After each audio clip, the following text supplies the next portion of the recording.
Awesome. All right, we're going to fire this thing up. I waited 5 minutes. I'm a big believer in starting on time. Appreciate you guys' time, so I'm not going to waste any of it waiting for folks. As they trickle in, we'll just make room for them. That'll be all good. But we're going to start this thing on time so we can get you out of here on time. We've got an action-packed 3 hours. Really excited to do this. So thanks for your investment of time and money in this. We did some good. We raised a couple grand. I haven't added it all up yet, but a couple grand for sure for Hampers, which was the big drive for doing this. And yeah, we're going to build on last year. How many in this room were at last year's event? Got a handful. Okay, awesome. And then the rest, obviously, first time here. Welcome. Thank you. I'm going to send out the recording of last year's event just so I actually already have, but then there's some new folks that kind of trickled in last minute, as is the case. So we'll resend out the recording of last year's event because we're really going to build on that this year. Last year was very systems oriented. It was talking a lot about how to put processes and procedures in place to be able to scale your business. This year's got a bit of a different flavor to it. We're going to go a little more towards kind of where we're at in the market today and how to kind of still continue to kick butt despite the fact that things have changed a little. So as I look around, I see tons of familiar faces. Also, I see some folks that don't know me that well. Sorry, is my volume okay, guys, or do I need to project a little more? All right, I can project a little bit more. Thank you for that. So yeah, as I said, I'm AJ Hazzi. I've been doing this for about 21 years now, and I've made just about every mistake you could possibly make in this business, and so I've learned a lot along the way because all the lessons are just based on failing forward, right? And if you want a real vulnerable 20-minute speech from me, you got to watch last year's video. I'm not going to do that again, where I talk about my kind of journey up to this point. But you're all getting a recording of that. There's a funny story of me breaking open a piggy bank to put gas in my Aston Martin, so you can watch that at my expense. And it's a funny story of me and Wade Webb. But in any case, this year it's all about just bringing as much value as we can. I do this because I want to create some goodwill in this industry. I really love this business. It's been very, very good to me, and I want to pay it forward a little bit. And candidly, I made a goal to get half decent at speaking. I'm nowhere near there, but I'm trying to get some reps in doing it. So this is the second time we've done it, and I want to do it every year. Keep raising money for charity, keep bringing value, and hopefully create a cool networking event where we can get together, rub shoulders with some of the people, and forge relationships, because the market we're going into, relationships are 5 times more important than they were when we were kind of hair straight back, the one we just came from. So we've got to band together, lift each other up, right? And be the example and share what's working, share our failures, be vulnerable, and that's really what this is all about. So let's get into it. What are we doing today? Well, we're going to talk about our new reality. We're going to accept the fact that things have changed. We're going to talk about specifically where we are and where it goes from here. Then I'm going to talk about the attitude that's required to win. It's a bit of a mental shift that we have to make. And when we get our head on right, then and only then can we kind of move forward and really tackle this market head on. Now, it's also a skill-based market. We have left a market where it was really just all about being able to provide service and try to keep up. Now we're in a very skill-based market. So I'm going to get granular with you guys, go through some of the skills that are required to dominate this market. Oops, sorry. What else are we going to do? We're going to talk about some tactics. I'm going to get on the whiteboard there, even though I'm not left-handed. I'm going to try and share with you guys some tactics that work and teach you guys a little bit about some of the creative stuff that got me through 2009, 10, 11, when I just opened Vantage West and the market collapsed on us right at that moment. And so we had no choice but to get known for the creative type real estate that we are known for now. And I'm going to show you, open that playbook up a little bit. Then we're going to talk about building a fence around your clients. The market we've come through we were just playing defense, right? There was so much coming at us that you could afford to allow some stuff to escape through the back door. The market we're going into now, you have to play offense, and you have to plug the hole in the bucket. You've got to close the back door. You can't allow any of your clients to go out and be gobbled up by some of your competitors. So there's a way to do that skillfully. We're going to show you how do we do that. And I've also got a guest speaker here who's going to share how he systemized it in a really cool way, marrying some great technology and building out some really, really thorough campaigns. And he's been working on our team, or with our team, I should say, to build that out over the last year or so. Super excited about that. Then Shannon Stone is going to come join me for a little Q&A panel in the second half. So you guys will go out on a 20-minute phone and bio break. So yeah, on that, a little bit of housekeeping. If you don't mind, just try and stay off your phones a little bit while I'm doing this. We are going to, in about an hour's time, give you guys an opportunity to go out into the hallway, fill your coffee, quick bio break, check your phones, all that. But I'm going to try and play full out for you guys and bring as much value as I can. All that I ask in return is that when I look out, I see your eyes, not the top of your head. Cool? Awesome. All right, so we're going to have an Ask an Oldie Q&A panel. Really, it's just like, I want you guys, any questions that you have or you're thinking of, if you haven't been through a downturn yet, I imagine you have some questions. We're going to be as open book and as vulnerable as you need us to be, and just feel free to fire whatever questions that you have. I do want this to be interactive, though, so this isn't TV, so do please have some questions for us. I've asked Shannon to come and join me on stage. It would be really cool if we had some thoughtful questions that her and I could dive into and spitball together. Sound good? Beautiful. Then we're going to get to the business planning side of it, because that's what you signed up for. So we're going to try and leave some time for that, and I'll show you our process for how we plan within our business. And then, you guys get the fuck out of here. But take somebody random to lunch as well, all that I ask. I think that these networking opportunities are a good chance for us to connect with people that we ordinarily wouldn't. So I would just challenge you to go to lunch with somebody that you haven't done lunch with before afterwards. I wish it could be me, but I have to race home and look after my toddler because the wife's got an appointment. So I won't be available for lunch, but take someone random. All right. Is this a fair statement? Yeah. Yep, definitely. So almost the polar opposite, and it happened on a dime, didn't it? So many of us thought it wasn't going to happen. Some of us for sure knew it would. There was a lot of varying opinion on this, but I don't think it's open for debate anymore. We're in a different market. Yeah? Okay. I like this meme. I'm kind of a meme guy, so you'll see a few funny memes along the way. But I thought this really captured the spirit. Excuse me. So the headlines last year were all about big tech. In fact, in October last year when I stood on the stage, I did a whole bit on all of the disintermediary technology that was coming. All of these prop tech companies that were seeking to disintermediate us, grab their market share, and they were gaining a ton of horsepower and momentum because they were venture backed. They were coming in with hundreds of millions, if not billions of dollars to go out and buy market share. So those were the headlines last year, less than a year ago. Fast forward to today, now all we're hearing about, if you subscribe to Inman, you'll see this stuff daily in your inbox. Billions of losses, the brutality of all these prop tech companies. They were over leveraged and they were throwing gas on a fire that they didn't have business models that were sustainable, and they certainly didn't have business models that could weather any kind of downturn. And that's what's happened now. So you're seeing these major failures on a world stage now because they're publicly traded companies. So you get to see all the blood and gore. Opendoor, OfferPad, all of the iBuyers. Properly was one in Canada that's recently gone through a series of layoffs, and they've exited iBuying. All these big players have all left iBuying. For those of you who don't know iBuying, it's institutional buying. That's where you can sell direct, skip the hassle of selling, sell direct to a company. All of those companies were buying huge amounts of market share, and pretty well they've all left the market now. They lost hundreds of millions, if not billions of dollars, and they've now exited the space. So that's actually good news for realtors because all of these technology darlings that were trying to be sort of agent-backed technology, they're technology on the front stage with agents supporting it. Now it's agent-enabled technology, technology-enabled agents, right? So agents are on the front at the forefront now with technology supporting it. So it's a nice switch. It's very good for the longevity of our industry. So that's good news. Compass was another company in the US. They're literally burning cash.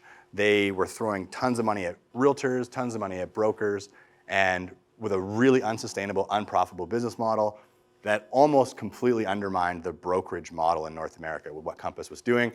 They have since, the kind of tide's out now, we can see who's not wearing clothes. This model does not work, and so that's also good news for the industry. We're not seeing all this race to the bottom, throwing around funny money, taking the agents out of the equation. I don't know if you follow Chris Smith, but he put it really pretty well. 33 companies in the last little while have laid off 50 people. There's 24 companies laid off 100. All the way down, there's 4 major companies that have laid off over 1,000. Winter isn't coming, winter is here. I think that is a very fair statement. Can you see this okay? Is it big enough? Yeah, okay, so I did the math myself. I wanted to know what the addressable market for agents was. So for the last 4 or 5 months, we've been hovering around 300 sales a month, okay? Now, if we assume that every one of those sales has 2 ends involved, which is not the case, but let's just go for the sake of this math and assume that every deal has an opportunity for 2 agents to get paid, okay? That would mean that there's 600 monthly ends available. In our central Okanagan market, this doesn't include South Okanagan and North Okanagan, but just in our central Okanagan market, you have 1,129 agents. Now, it's not distributed evenly, as we all know. The top 5% of agents, meaning like the top 50 to 55 agents in our marketplace, will still in this market do at least 4 deals a month. They're just established. We have multiple agents in our office that are doing 4 deals a month. That's probably a low number, but I wanted this to be like irrefutable. So if you take 55 agents and put 4 deals a month on their plate, that's 220 deals out of the 600 gone. What that leaves is 380, okay? There's 380 remaining ends for roughly 1,080 people. What that equals is there's exactly 1 deal for every 3 months. So if it was all distributed, if the bottom 95% got it equally, which they won't, but if they did, there's enough money or enough deals for 1 per quarter. I'm not trying to suck the oxygen out of the room. Just the simple fact is there's going to be a lot of broke realtors. And I don't want anybody in this room to be one of them. So we're going to get into the tactics. We're going to get into the attitudes, the skills that are required to kick ass, because it's not all doom and gloom. I will share with you in a minute. But the big switch, I know interest rates are at the forefront of why it's happened, but what has really happened, what is the big pendulum swing, is the prevailing emotion has gone from one of greed to one of fear. And that happens almost overnight. You've seen sellers going from this mindset of, I'm going to wait because it pays to wait. Buyers going from the mindset of, I've got to get in, it's going to cost me, that fear of missing out, it's going to cost me to wait, to the complete opposite, almost overnight.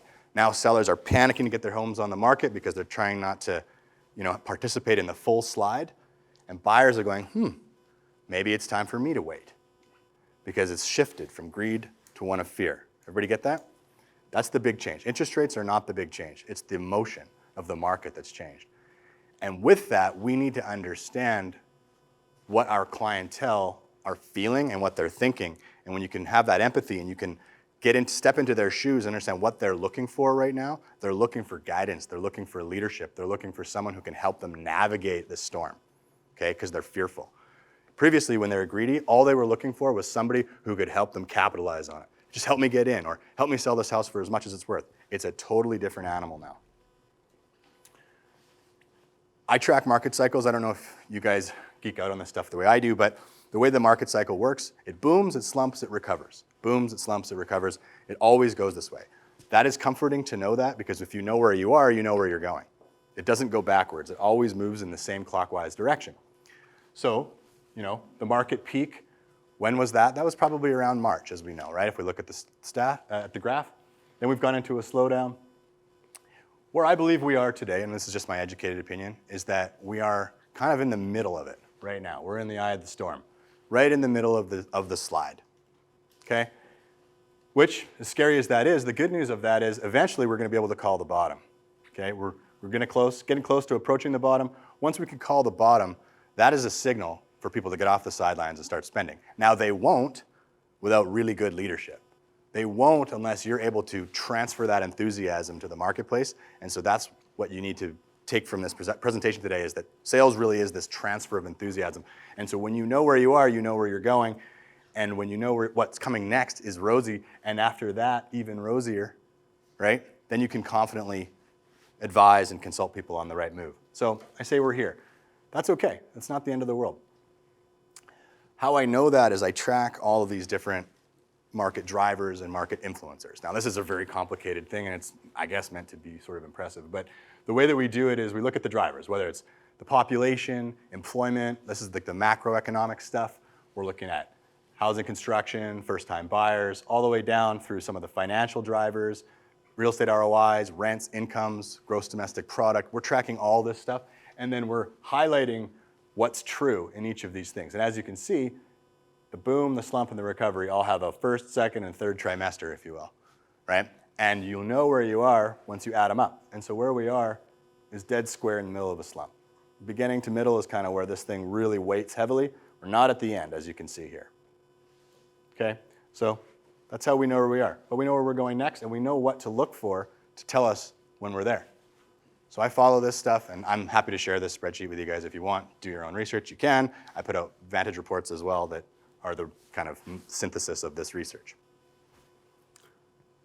So I'm not going to go on forever about the slump, but I do want everyone to kind of have the same amount of context on this.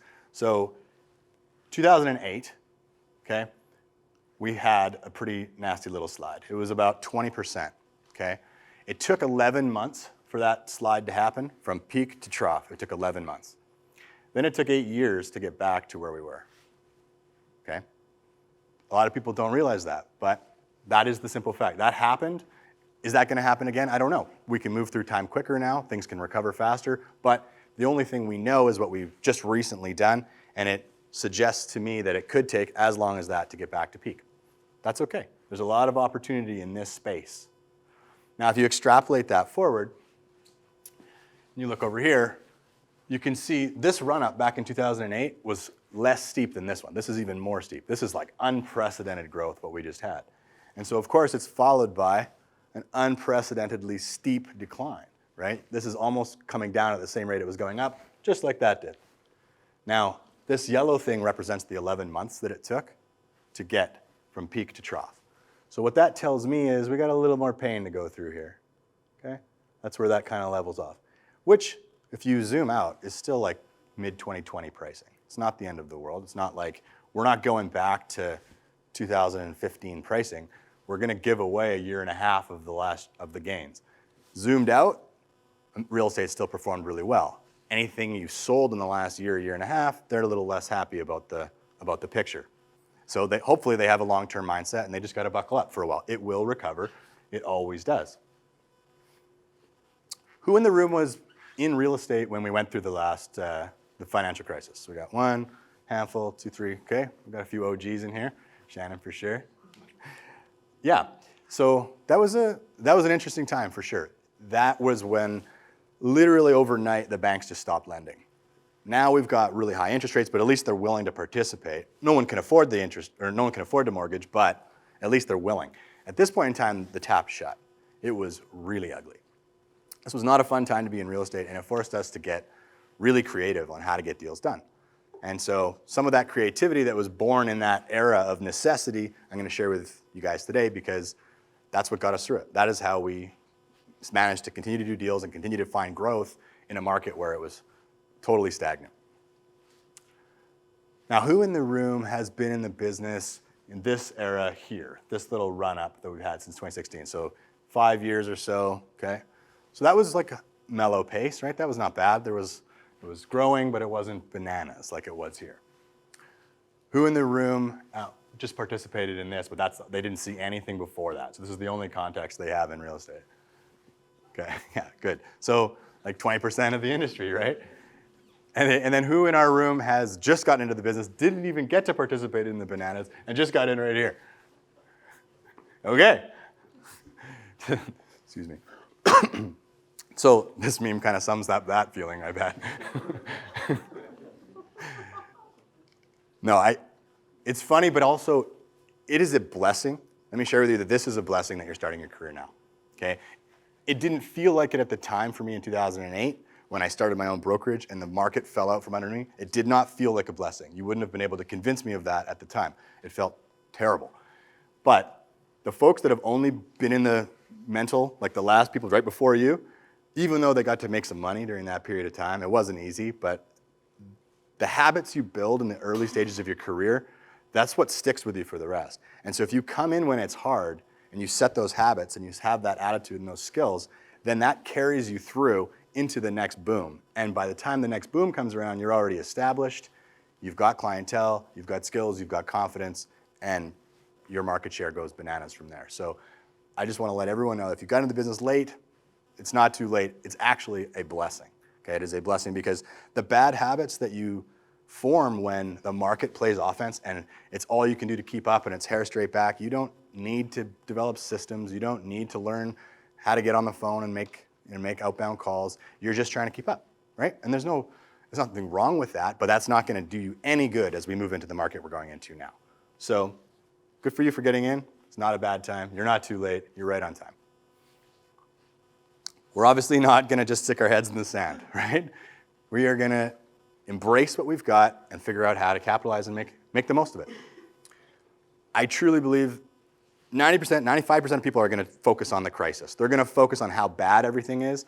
It's always been, I think anybody that's a real true entrepreneur tries to take a problem and figure out what's the upside.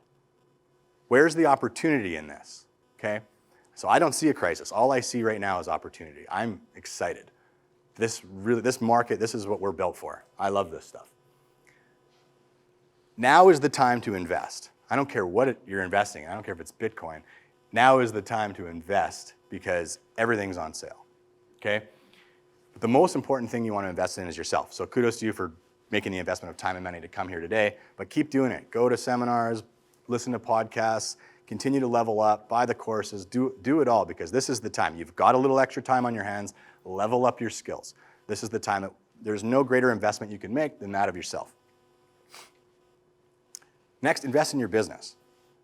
Now, those investments, that was what the bulk of last year's event was about. So if you want to learn about what those business investments were, I would highly recommend go back, revisit last year's recording. You all have a copy of that. Systems, the marketing, all that stuff. That's what was about last year. But this is the time. This is the time to invest in your business. You have a little bit of extra time. A year ago, as much as you wanted to invest in your business, all you were trying to do was keep up. Now you've got the time. Build the foundation. Invest in your business. And invest in distressed assets, right? Like this is the time. If you can do the first two right and you can build some surplus, this is the best time to build wealth. There will be more millionaires created during this cycle than even during the last one, okay? This is gonna be the opportunity of our generation. And so invest in yourself, build a surplus, and invest in distressed assets. I love this saying, bear markets are for building, okay? This is the opportunity to build something truly great, whether it's, well, what is it? What are we building? We're gonna build our dream business, right? We're gonna create, whether that's a team or whether that's just the most perfectly smooth solo operation or whether you wanna build a brokerage, whatever it is, now is the time to build it, okay? Build your dream business. Build your reputation and build brand equity during a down market. We had the opportunity to do that. We got creative. We got known for being able to find a good deal. We got known for being great negotiators. We got known for being creative, having problems, or having solutions for problems. We got known for that, and then we developed a reputation. I developed all kinds of other reputation as well along that process, but to the marketplace, we got a pretty strong brand identity of being able to service people in a down market. We're like the down market scrappy firm. That was what we got known for at that time. And it gave us some brand equity and it gave us a really solid reputation. And build your real estate portfolio. If you don't have any money, good news, you don't need it. In this market, you don't even need money to buy real estate. You just need to understand how to do it. You need to understand the tactics, you need to understand the deal structures, the creative deal structures to be able to acquire. But you could build a pretty sizable portfolio over the next 3 to 5 years, and it's not gonna come down to your available capital or your ability to finance. There's all kinds of creative ways to do it, but you gotta level up the skills to be able to do it. It doesn't take money to make money, it just takes skills. That make sense? I built a pretty solid real estate portfolio for myself. I ran out of money very early, and then I leveled up my skills, and I started to acquire stuff, mainly by way of understanding how to get my hands onto real estate without any money or any financing. I love this. I saw this tweet the other day, and I had to add it to the presentation. So this gal here, she's obviously a little younger than me, but she says her biggest financial mistake was being in 8th grade the last time this came around. I just thought was, you're gonna get another opportunity, okay? We're getting a do-over on the financial crisis. Who here wishes that they would have had money, credit, ability during the last time real estate went on sale? Who wishes? Not everyone? Okay. Well, I wish I would have taken even more advantage of it. And I'm super excited because this year I plan to take serious advantage of the opportunity, okay? I'm gonna acquire a ton of real estate over the next 3 to 5 years, and I really hope that you guys all do. Because, as I said last year, there's no pension in this business, okay? No one's coming to save us. The only way you're gonna get your way out of having to do this every day, I don't want you to be 80 years old still having to go sell real estate. The only way to get out of it is to build a portfolio, okay? That is the way. There we go. Cool. So let's start with attitude. What does it take to win? What does it take to really put ourselves in the mental space to stop thinking about all the shitty headlines and really get into it where we're like, okay, we're ready to take this head on? Well, you got to control your thoughts, right? If you're constantly thinking, if your feed, your social media feed, if what you're watching on the news is negative, that is going to impact your thoughts. You got to get out of that. There are lots of positive people right now, podcasts, lots of really good content you can follow where people are jacked up about the opportunity. That's where you need to be spending your time. That's what you need to be thinking about. You can't be thinking about the tailspin that the rest of the world's going into. There's going to be a lot of broke people. We're not going to be one of them. You got to be mindful of the words that you use. The language that you use every day will dictate how people respond to you. Clients, people in the industry. If you're constantly talking about how rough and hard things are, it's just like the opposite of this was when things were really busy. If you constantly communicate to the marketplace that you're busy, you repel business because people go, oh, I don't want to give that person any business. If you're constantly using language that says that you're scared, language that says that you're negative, people are like, well, this person obviously doesn't have a handle on it or doesn't have any solutions. I'm scared too. We don't need two scared people here, right? So mindful of the language that you use. It's really important. And be mindful of the crew that you hang out with. This goes back to exactly what I was saying with the feed. Be mindful of the people you spend your days with because, if you're at a big office with 100, 200 people, it's not going to be difficult to find a crew of people who think the sky is falling. Most of them are going to retire pretty quick here anyway, so there's no point hanging around with them. You want to be around people who are excited, who are fired up, and are planning to build something awesome. Be around those people. That's what you need. It's your associations will mean more to you than almost anything else right now because we're a product of the people we spend the most of our time with, right? So be super mindful of all this stuff, the thoughts, the language, the associations. It's so, so key. I'm going to keep hammering the upside before we get into the tactics, okay? There's some serious upside to this. There's huge, huge opportunities. One thing to realize, okay, we went from 900 sales a month to 300. That's a 66% actual decline in sales. If you were to hold your ground during that period of time, no growth, but you held your ground, you'd have a 66% increase of your market share, right? If you grow by 20% while everybody's shrinking by 50, you've actually grown by 70 in terms of the addressable market, and that will pay off later, okay? So holding your ground and actually outperforming the market, what it's doing, that's the measure. What's the market doing? Am I outperforming the market? Okay? You may not be able to outperform what you did last year. I hope that you can, and I believe that you could. But the real measure is, are you outperforming the market? Because if you are, your actual market share is growing. The upside to being the lighthouse in the storm, we use this terminology a lot. So in a storm, obviously, people will look towards the lighthouse for navigation, for guidance.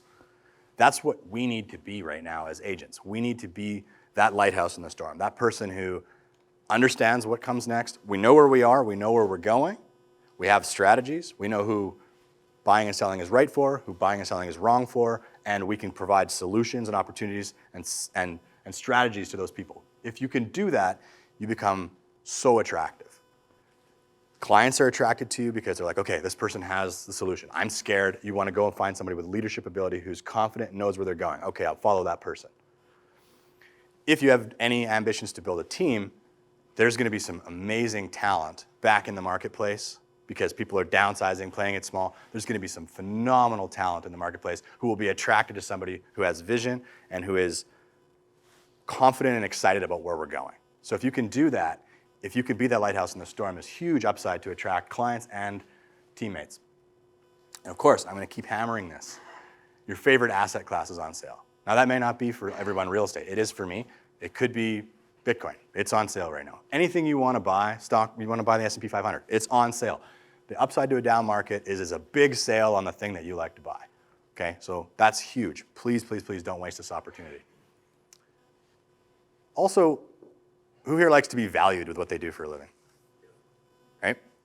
Yeah. I like to be valued.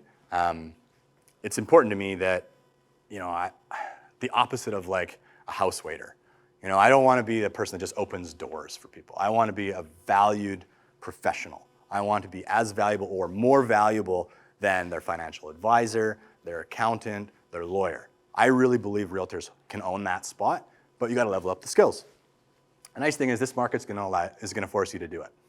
So we get to negotiate and protect our buyers. How valuable did you guys feel when you were asking people to throw caution to the wind, you can have no subjects, no inspection, and you gotta pay $150,000 over list? How valuable in that transaction did you feel? You could have got away with saying, well, I'm gonna get your offer accepted, and maybe felt some value there, but really, what were you doing at that moment in time that made you feel truly valuable? For me, not much. It doesn't land for me.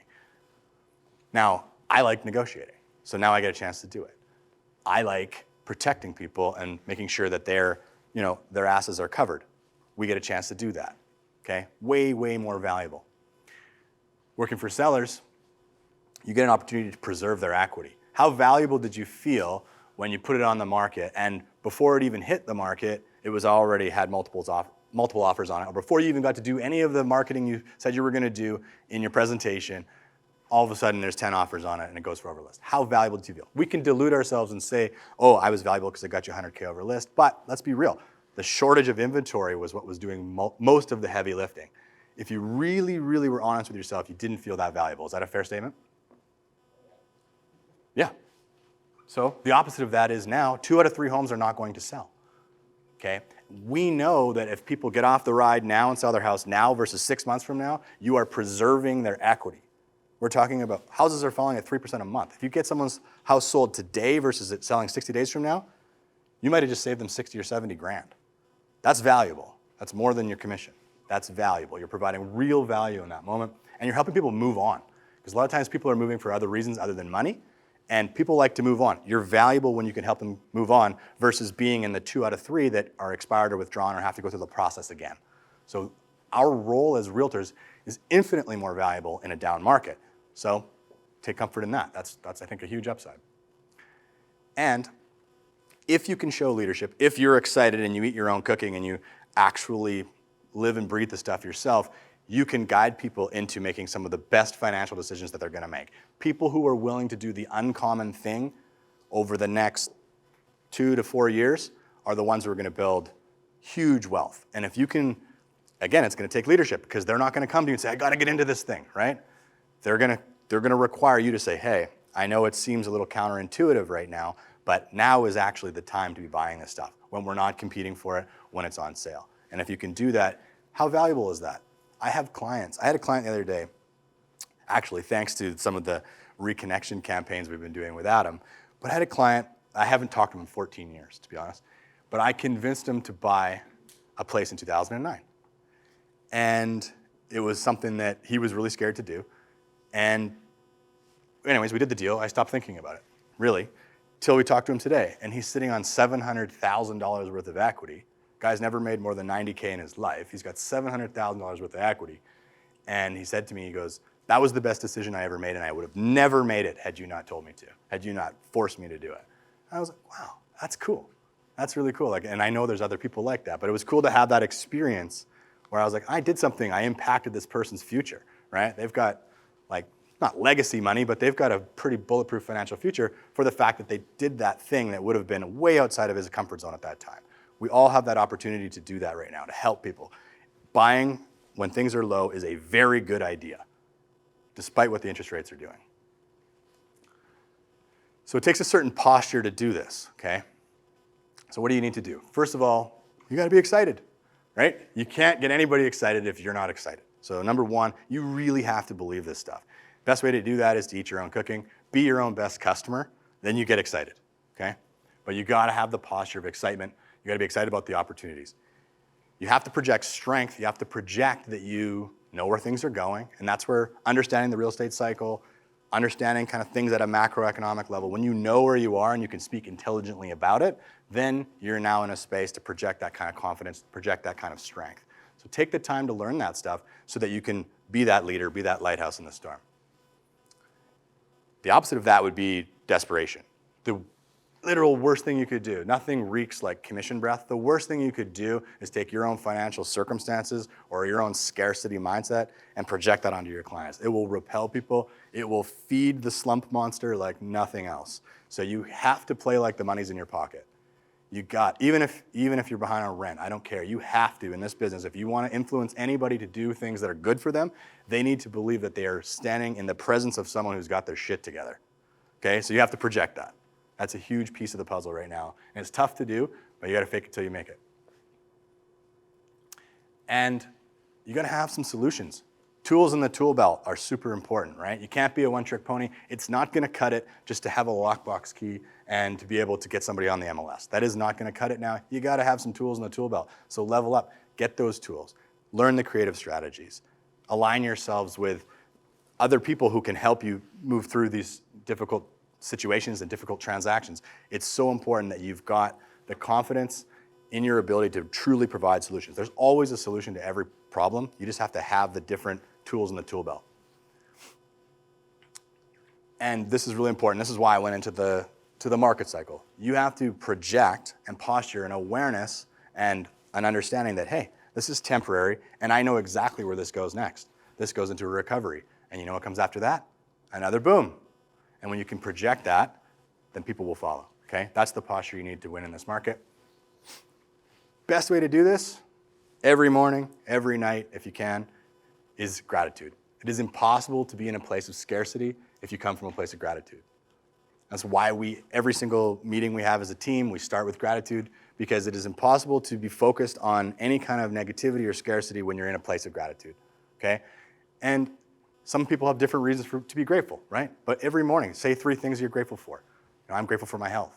I'm grateful for the fact that, you know, I have abundance in my life. I'm grateful for my family. Maybe if you're not in a space of abundance, you have to focus on the fact that you have running water and flushing toilets and a roof over your head. That's better than many, many people in the world. But there's always something to be grateful for, okay? So gratitude, it's a non-negotiable. Stay in that space of gratitude, you can't lose. Also, right now, we're talking about skills, leveling up, the content that you put in yourself. Here's kind of my recommended reading right now.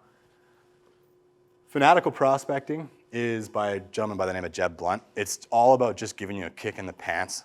It gets you over the call reluctance. It gets you just in that mode to play offense. As I said before, you're not going to be able to get by playing defense. The phone's not going to ring anymore. We have to make other people's phones ring, and you have to get in the right mindset to do that.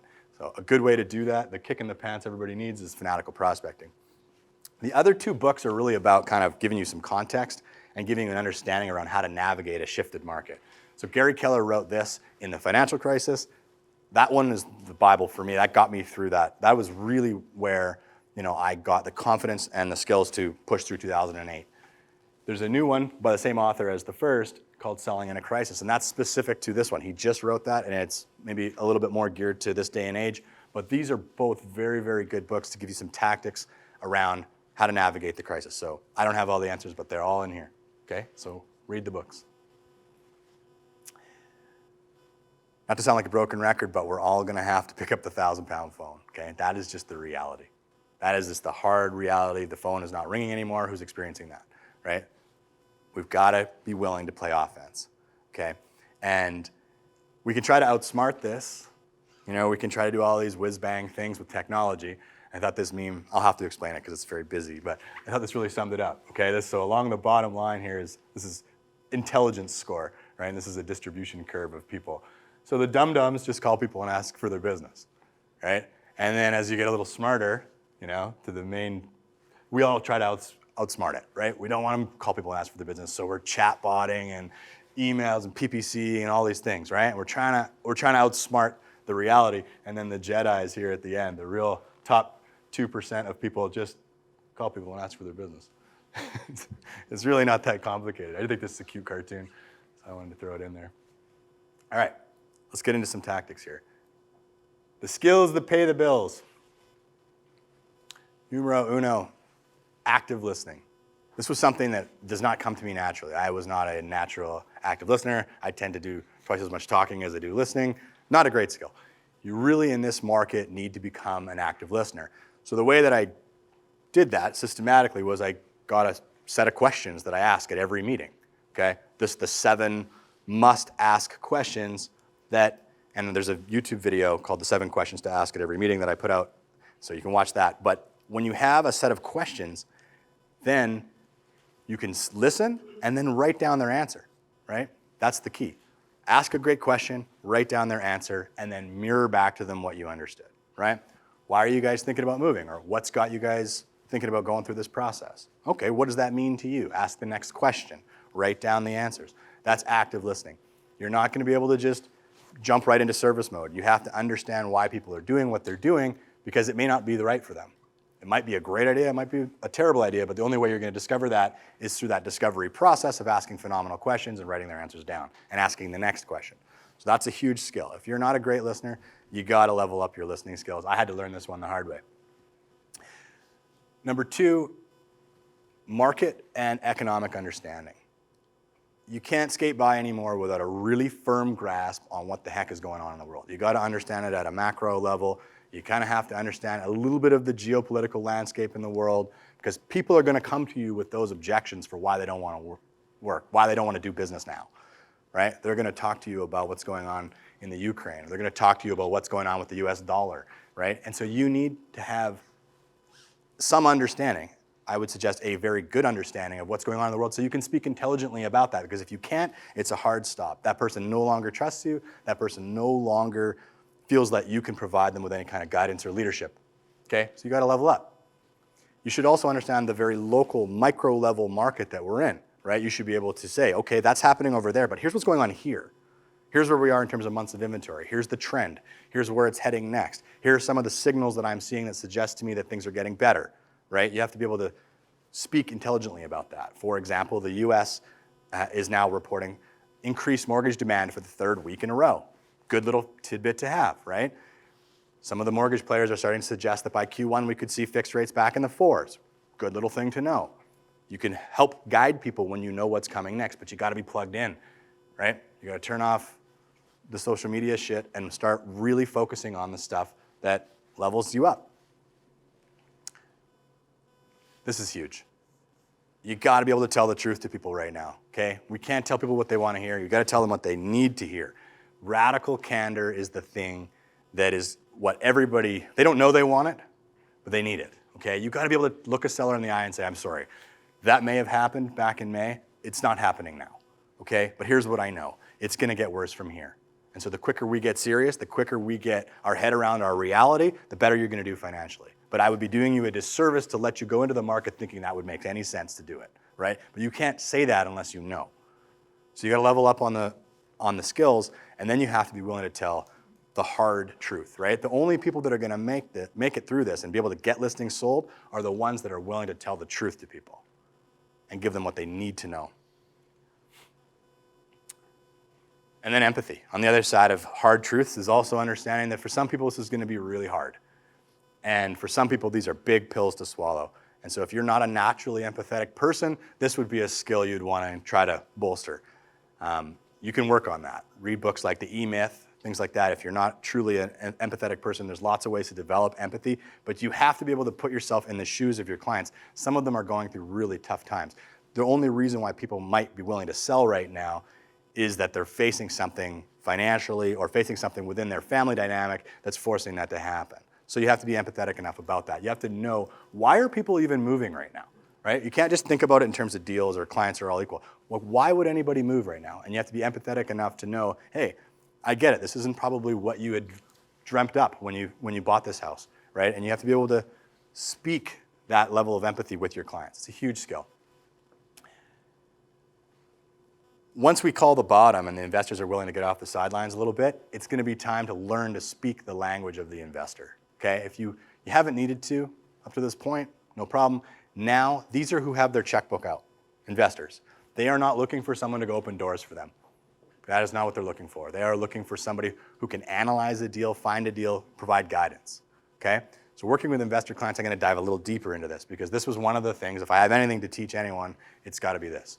So first step with an investor, you got to understand why. Why are you investing right now? What are we trying to do? Is it cash flow? Are we looking for capital gain? Are we trying to build multi-generational wealth? Is this what you're trying to live on? Are you trying to be a flipper and live on the income? Like, what are we doing here? You got to understand that.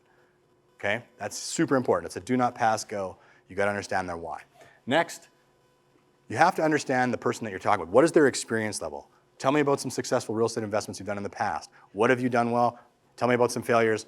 Where are you coming into the conversation? Are you brand new? Am I going to have to hold your hand completely? Or are you coming in as an experienced investor? You need to know that early on. You cannot just blindly go out and start servicing investors unless you know why they're doing it and what their level of experience is. That's kind of like your permission to play.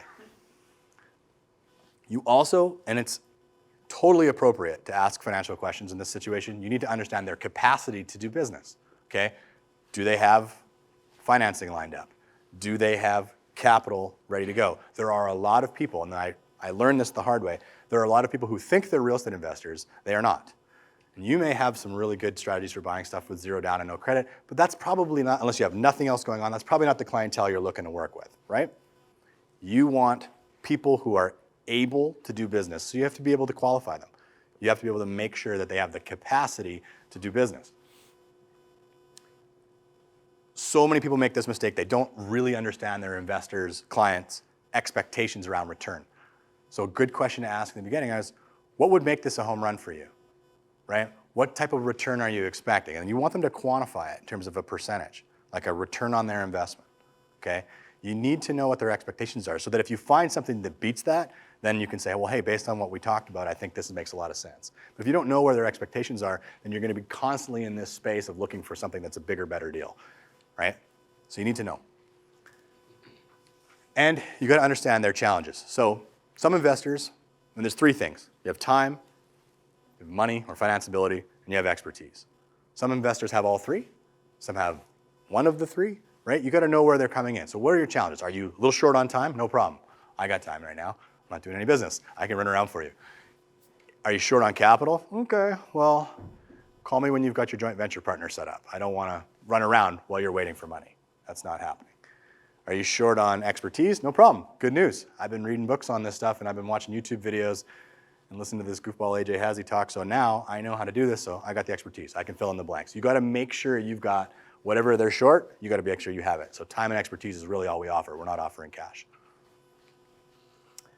And then the goal is to become their trusted advisor. When they truly listen to you and when they're willing to take direction from you and you say, yes, this is the deal for you, and they move, now you're their trusted advisor. In this space, it is very difficult to do it without influence, okay? So that's the goal, become their trusted advisor. What is the investor looking for? Come on, baby. As I said, they have a team, okay? They have a lawyer, they have an accountant, they have a financial advisor. You are now part of that dream team. Okay? And your role, hopefully, is to elevate to the point of you're kind of quarterbacking that. Okay? So you're the trusted advisor. You're the person that's really quarterbacking their whole investment strategy. You're the deal finder. You're the bird dog. You're the one that's going to be nose to the street, ear to the street. One of the things that I did well back in 2009 that worked really well was I created a list. It was my top 10 list, and I did it in Matrix. You can do this just make yourself the client, and then anytime you see something that's a hot deal, you put it into your top 10 list, okay?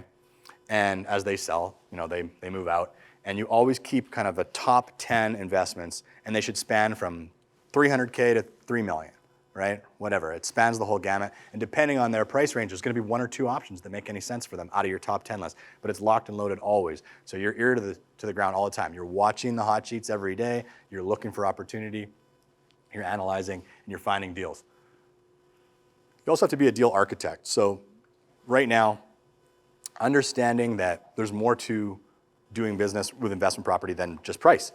Some of it will be specific to like an assumable mortgage that you can grab, right? It's hard to make the numbers work on a multifamily investment if you have to go get a new mortgage at 6.5% and you're buying it at a 6 cap rate. It's already negative cash flow.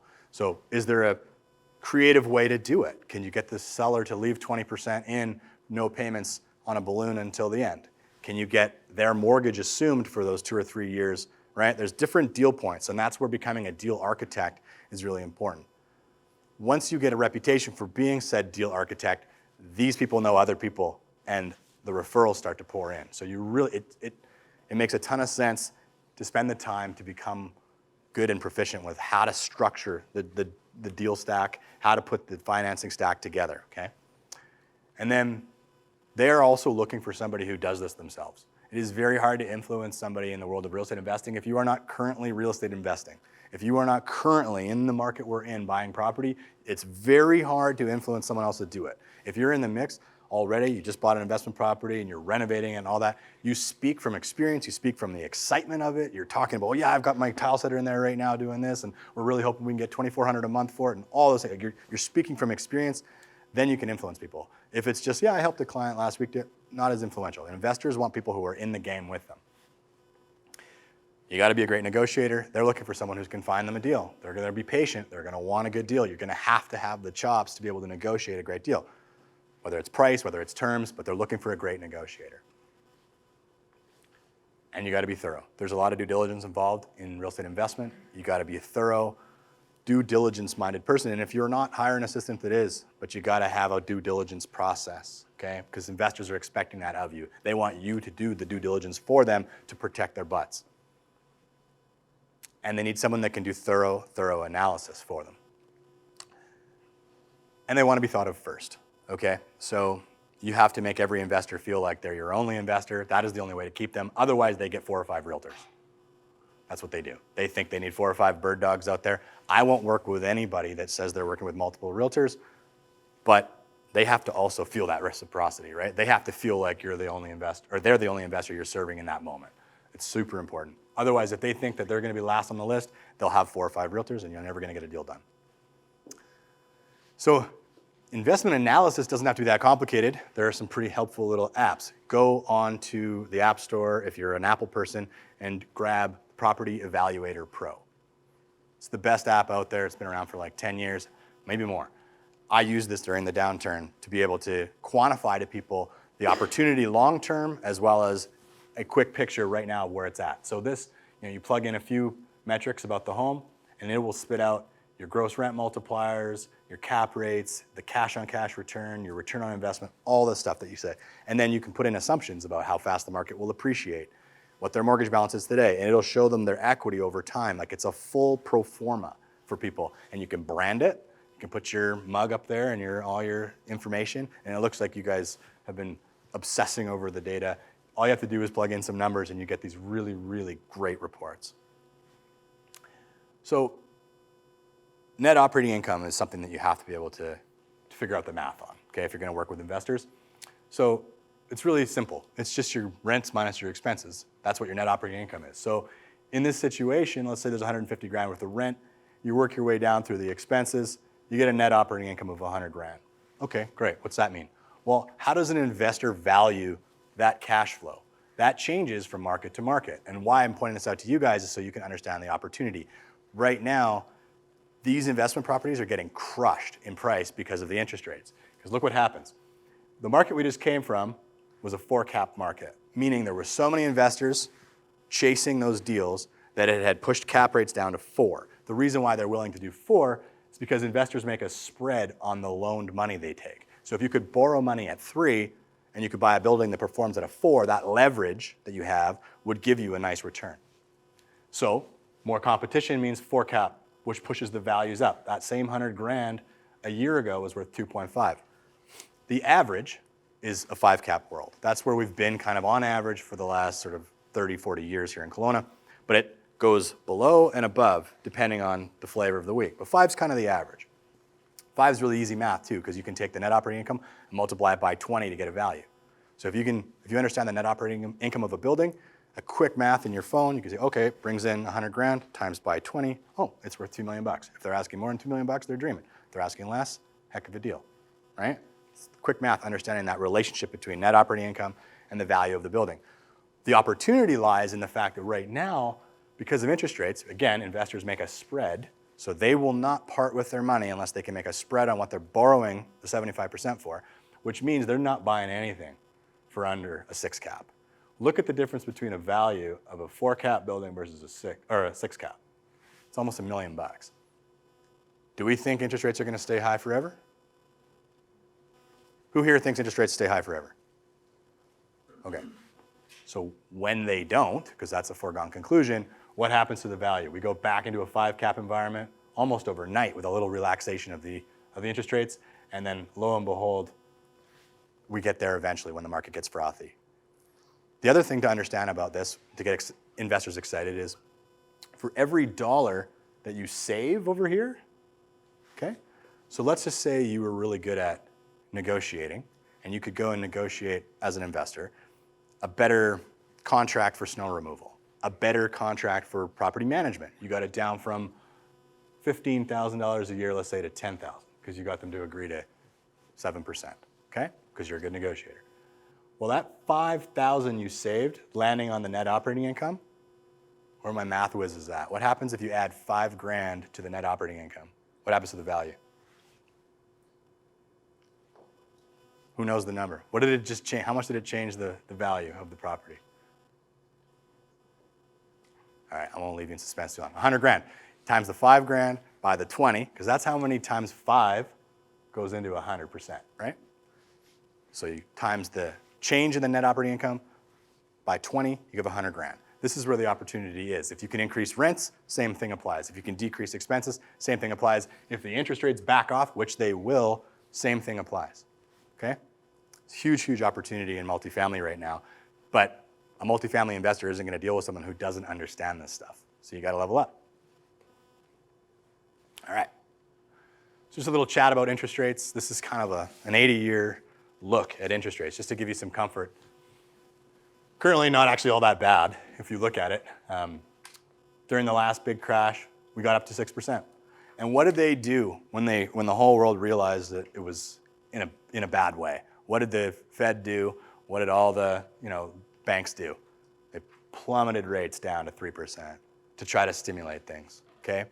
Now they've been doing this to try to cool it off, okay? That was the whole purpose of it. Well, mission accomplished. It's cool. It's fucking chilly. So what do you think they're gonna do, right? This is coming down through here. I call this the WF housing crash. That's the World Economic Forum housing crash. That's all I'm saying on the matter. This is the last one was a housing crash. This is a global thing. All right, back to skills. Right now, getting listings sold is an art and a science. You gotta level up your skills when it comes to copywriting. You gotta level up your skills when it comes to video. On the copywriting side, you can't just get away with a couple shitty words of copy. You gotta think, what's the headline? What's the hook?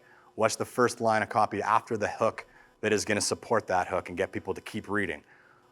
What are the benefits of the features that are in this home or in this property? What are the benefits? Nobody cares about features. Don't feature dump. Speak in terms of benefits. This is what copywriting is all about. So you need a great hook. You need supportive copy to keep people reading. You need benefits, and then you need a call to action.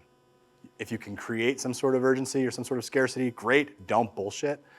Don't talk about like won't last. That's been done to death. But if there is some reason to create some scarcity, if there's real urgency, put it in there. Urgency sells. It does. It works.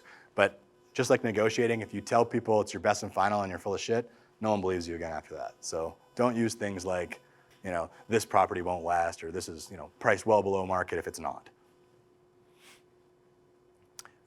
Going back here. On the video side,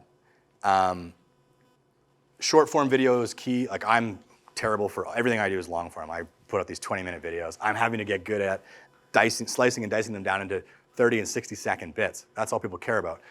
We used to do these really nice videos for our properties that, they're 6 and 7 minutes long.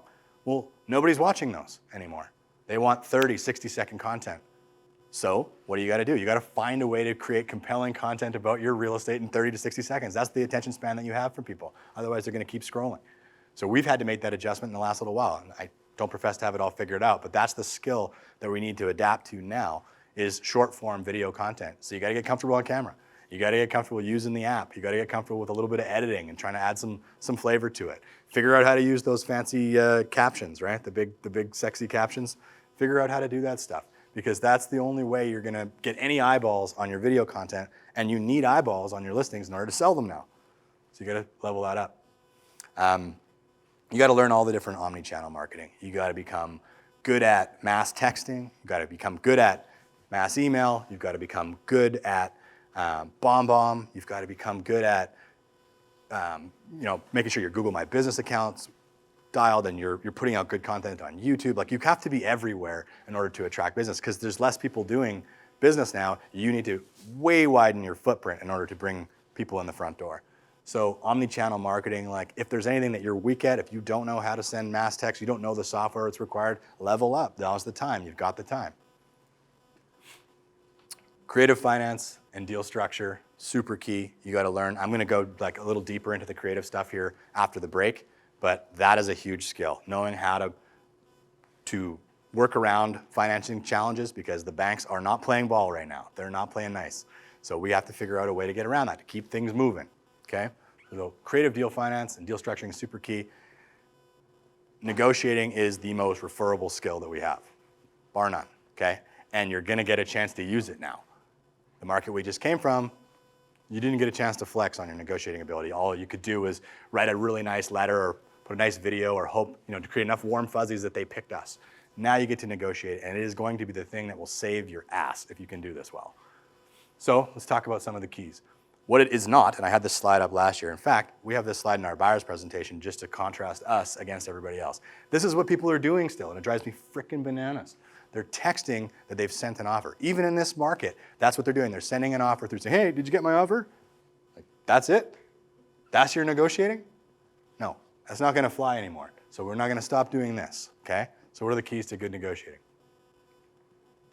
Number one, gather information early. What do I mean by that? Gather the information before you've told them you have an offer coming. You are not getting any information when you say, hey, I've got an offer for you. Hey, tell me a little bit about your folks. What are they thinking about doing? Shut up, send the offer, right? That's what's gonna happen. So you gotta be inquisitive in advance of that. You gotta ask the right questions. Why are they moving? What's important to them other than money? Do they need certain dates, right? How much money did they spend on the house since they bought it last? That'd be nice to know. These are the types of things that you wanna understand. Do you happen to know if they have an assumable mortgage by chance? Do you know what their mortgage balance might be? What rate is it at? Maybe there's a potential way of them getting a little more for the house and your client's getting a better payment if you can assume their mortgage. Ask the questions in advance. If you don't ask the questions, you lose the opportunity to learn where the bargaining chips are, and you lose all your leverage in the negotiation. You got to present your offers in person. That's it. Unfortunately, we can't hide behind technology. We cannot do the DocuSign, email, text routine anymore. Okay, we got to go back to basics. There's a handful of people in this office, or in this room, I should say, that are old like me who had to do carbon copy contracts, right? Tear the edges off, sign here, press hard, bottom copy's yours. We did that out of necessity because we didn't have any technology, but you know what? When you're kneecap to kneecap with people, you have the opportunity to read their body language, you have the opportunity to build a relationship with them, you have an opportunity to influence. You can't do that over text, you can't do that over email, okay? So we gotta go back to basics, which means we have to cooperate with one another, okay? When someone says, hey, I'd like to present an offer, don't be a dick and say, send it by email. Yeah, great, where do you wanna do it? How's my office? Be accommodating. The flip side of that is when you present an offer, make the other realtor look good. Work collaboratively with that person. Open the conversation with saying, hey, your agent's done a great job so far of getting us to this point. Showcase a lot of the great features of your home, and has actually done a lot of the heavy lifting in this negotiation in advance, right? Okay, everybody's cool now. We're not here to browbeat anybody. We're not lawyers, okay? That's not what we do. We've got to play nice in the sandbox. That's why we're all here together. Form some relationships, and when we want to present and negotiate offers, let's do it collaboratively. Okay, we're not giving away each other's bottom lines, but hey, we're all in the business. The buyer wants to buy, the seller wants to sell. We would like to have food with our meals. Let's do this collaboratively, okay? That's key. When negotiating, especially right now, there's a lot of people who are lowballers. And these lowballs come in, and they're usually round numbers, and there's really no supportive case for where they're coming from. It just looks like they're throwing shit against the wall, okay? Well, that is, you get a counter offer based on that. So if you throw shit against the wall, most people, we're good, right? So you gotta be able to provide a logical case, a logical argument. There's multiple ways to do that. You can use the HPI tools, you can use CMAs, you can use one specific comp, we call it the one that got away. There's lots of ways to do it, but you have to be able to substantiate your claim for why you think the seller should entertain this offer you're putting in front. A good negotiator doesn't insult. A good negotiator comes with a reasonable opening position that they can back up, okay? That's the only way you're gonna get a great deal in this market is if you can substantiate it. People are emotional and they really wanna tell you to F off. So if you show up with some things to substantiate where you're coming from, it's going to save you a lot of heartache. And then not only do you need to be reasonable, but use the word reasonable. Canadian culture suggests that if you say things are reasonable, other people will fight very hard to not be unreasonable. So that's really key language, is a little bit of NLP, but if you say, hey, I think we're being quite reasonable with this, or I don't think we're being unreasonable with our offer, that's going to go a long way to help you in those face-to-face negotiations. But you actually have to be reasonable. And don't bullshit. If you tell somebody this is all there is, and then they counter you and then you negotiate some more, well then, when it is all there is, they're not going to believe you, right? Because they've already called that bluff, right? So you can't be a bluffer. You got to leave yourself, you can posture, but you got to stop short of saying this is a one-shot deal, take it or leave it, if it's not. If it is, fair enough, fire away. But if it's not, don't say it. Your word is all you got. In negotiations amongst our peers, if people believe you when you say what you say, it makes things so much easier when they're like, okay, yeah, here comes another line from the bullshit artist, right? Totally different. Learn this one the hard way. And I love this one. Never let a deal die in your court. This is kind of like one of our adages at Vantage. A deal will die sometimes. Somebody says, okay, we're not willing to go any further. And it's just verbal. We just verbalize that and, oh, okay, I guess we wasted all of our time and we'll slump away, go wherever we go. Well, why not just take that extra minute to fire back the counteroffer? If it truly is all there is and you can't get any more, kick it back to them the way it was when you kicked it back to them the last time and give them one more look at it. I can't tell you how many times we've had deals done the second go around when people had a second look in writing. First of all, it communicates, hey, I wasn't full of shit when I told you we were done. And now they have the offer back in front of them. And they have a choice to make. If they send it to you and you just say, well, yeah, no, I guess the deal's done. Well, and I guess the deal's done, right? So make a habit of never letting a deal die in your court. You'll do 20% more, get 20% more deals across the goal line for making that habit. Give them some time too. Yes, yeah, totally. That's a really good tactic, actually. Send it back to them and say, hey, we gave you a couple days to think about it. You know, take the weekend, think about it. This truly is all there is, but you know, I think in this market we're being really reasonable. So take the weekend, think about it. Here's our final offer. Okay? All right. Sales is the transfer of enthusiasm, okay? If you're not enthusiastic about what you're doing, it is impossible to transfer anything to somebody. I know this to be the case because we have a stable full of very capable, very well-trained salespeople at Vantage, and sometimes they go into slumps. And so initially, as a leader, my first thought was, what training do they need? What skills do they not have right now that's forcing them into this slump? Over time, what I realized is it's not anything to do with their skills. They're very skilled. It's their enthusiasm that has waned, okay? If you aren't fired up about the thing you're doing, if you don't think your service is valuable, or if you've got caught up in the media too much and you think buying a house right now is a terrible idea, it is going to be impossible to be an effective salesperson. It is impossible to be able to influence anyone other than the opposite. You'll influence them to do the opposite of doing business because they will feel through you, through your energy, through the words that you use, how you really feel. So you have to find some things. I'm not talking about being disingenuous. You have to find some things in this market that you're actually enthusiastic about, things that you can get behind. For many people, now is not a great time to buy, for many. In this moment. It might be 6 months from now, but for many people it's not. But for many people it is. It's not a blanket statement. So who are those people where it makes sense? And when you understand that, then you can get very enthusiastic about that and you can go looking for those people. Because if you don't know what you're looking for, you know what? You won't find it. But if you know specifically whom you're looking to serve and you're excited about the opportunity for them, then that transfer enthusiasm comes through. So let's talk about an example. This year is going to be the year of a move-up buyer, okay? Does everybody know what I mean by that? That's somebody that's going from maybe a condo or a townhouse up into a single-family home. Why? What's the advantage of that? Shout it out.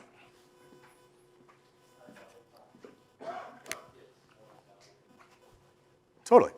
I mean, even if things were equal, which they're not, right? Let's just say you have a $750,000 condo, right?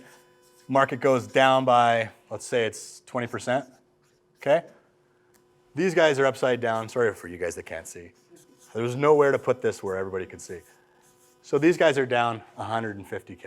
Sorry, 750. Okay? Simple math. Now let's say that they still, even despite having lost some equity there, still had the appetite and financial capability to go up to a $1.2 million house, right?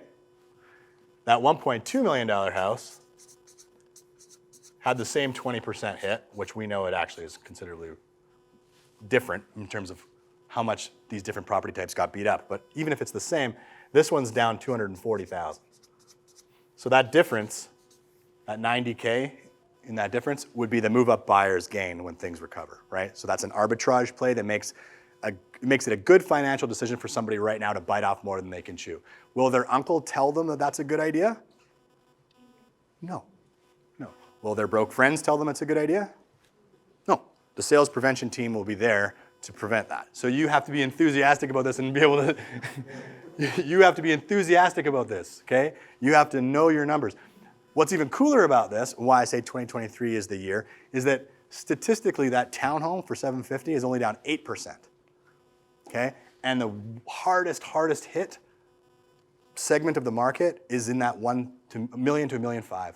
That's getting hit the hardest because of the most subject to the interest rates. People that are north of that are somewhat impervious to it, and people that are, well, there really weren't any houses below that. So that's where like that sort of entry level or even like mid-level property is getting beat up way worse than the townhomes and the condos, okay? People in condos and townhomes have enjoyed less depreciation for the fact that because of affordability challenges, people have been compressed into the cheaper stuff. Not because they wanted to be in a two-bedroom condo, but that now that the affordability equation has changed because interest rates are up, now that's all they afford. So that put more heat on that type of property. So for somebody that was willing right now to let go of a $750,000 townhome, they probably get $700 for it, even if it was worth $750 at the peak. Look on Matrix right now at what's happening in the 1.2, 1.3, 1.4 stuff, right? If you look on Matrix from the average seller on a single family, what their expectations were versus what it sold for, this was crazy.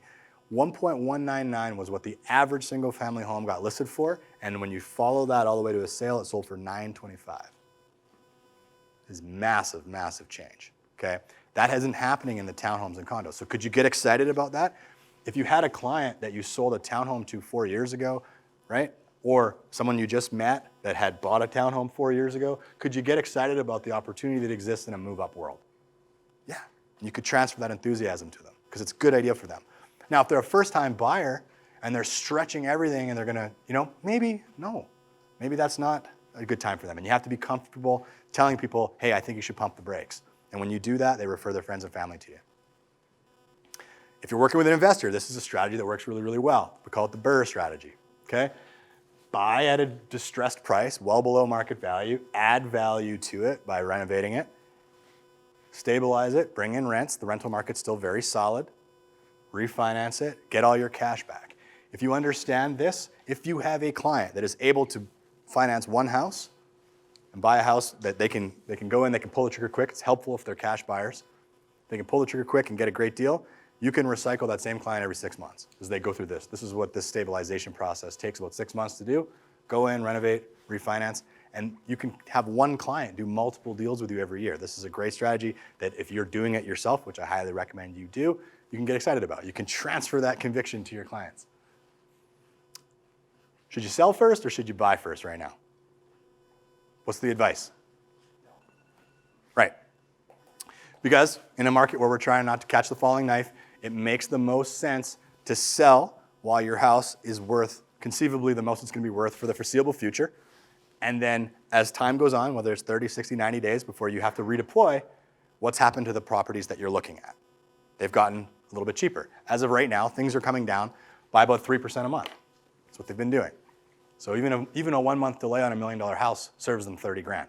The other thing, and this is where leadership and conviction comes into play, if you allow people to do it backwards, because you are not leading the process, you're just order taking, many people are still doing this backwards because we know this because we're getting offers subject to the sale of. Okay? That is the wrong move right now. The right move is to sell your house at whatever you can get for it, okay?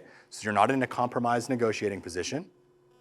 And then when you go and buy, rather than sending us an offer subject to the sale of where you've got one hand tied behind your back and we're not really even taking you seriously, for sure you're paying $10 or $20 or $30,000 more for that house if we accept it with that condition. So you've already burned tens of thousands of dollars on the front end. Now we've given you 30 days to get it done. So you have a gun to your head. For 30 days, you have a weaker negotiating position. I can tell you almost unequivocally you are going to take $10,000 to $30,000 less for that house on the other side. So you combine those two things together, that client has just burned anywhere from $20,000 to $60,000. Just throwing numbers around, but I think those are light. So get them to sell first. That's the right advice. You know this to be true in your gut because you know the math. You can transfer that conviction. Sales is a transfer of conviction. It's a transfer of enthusiasm. When you know that to be true, then you can influence people. So know that in your gut. Stop letting people do the wrong thing. Stop letting them go shopping first and sell second. Unless they have some weird set of circumstances, like what they need is so unique. Fair enough, there's exceptions to the rule, but for the most part, sell first, buy second, much better financial transaction. So if that's the case, then how the heck do we get listings sold? Right? Okay, great, I got a listing now. Crickets, no one's calling. So how do we get them sold? 3 things have to come together, okay? We need the promotion, has to be tight. That's your copywriting, your video, your omni-channel marketing, right? Your promotional budget on listings will be your lead generation budget going forward. The product has to be tight. So we have an in-house stager that we send out for the fact that you can't sell a dog anymore. People are looking for stuff that's done or tightened up to the best it can be. And if it is a dog, it's gonna have to be a heck of a deal, right? So we're consultants, we're trying to get people the best outcome. We gotta consult them on how they can make their house better. So going back to the skill of radical candor, you gotta be able to tell people what they need to know. You gotta be able to tell them the hard lessons. Hey, I know that your color, the orange you painted on that, I get it, I get your personality, it totally suits you, but we gotta make this widely appealing, okay? We gotta make it appealing to the masses. It has to be a blank canvas for them. What do you think? We bring in a contractor, I know a painter, can we get this down to a mute gray or a beige or something? Can we do that? You gotta be willing to tell the truth. You gotta get the product in the right condition, okay? And lastly, and most importantly, you gotta price the thing right, okay? If you don't have the promotion, the product, and the price all working collectively together, the house is not selling. So let's keep doing. The must-do, get the home detailed for resale. That's the consult portion. Get the place as tight as it can be. Make the investment in good photos. Shitty photos isn't gonna cut it anymore. I know most people in this room are using professional photographers and Matterport, that's old hat now. But make the investment in the video, make the investment in all the little marketing assets that you need, because you're gonna need a lot of reach to get your listing sold, and so make the investment. And when you do this right, this is your lead generation budget, because guess what? Other people see you doing this and they wanna list their house with somebody who's spending money.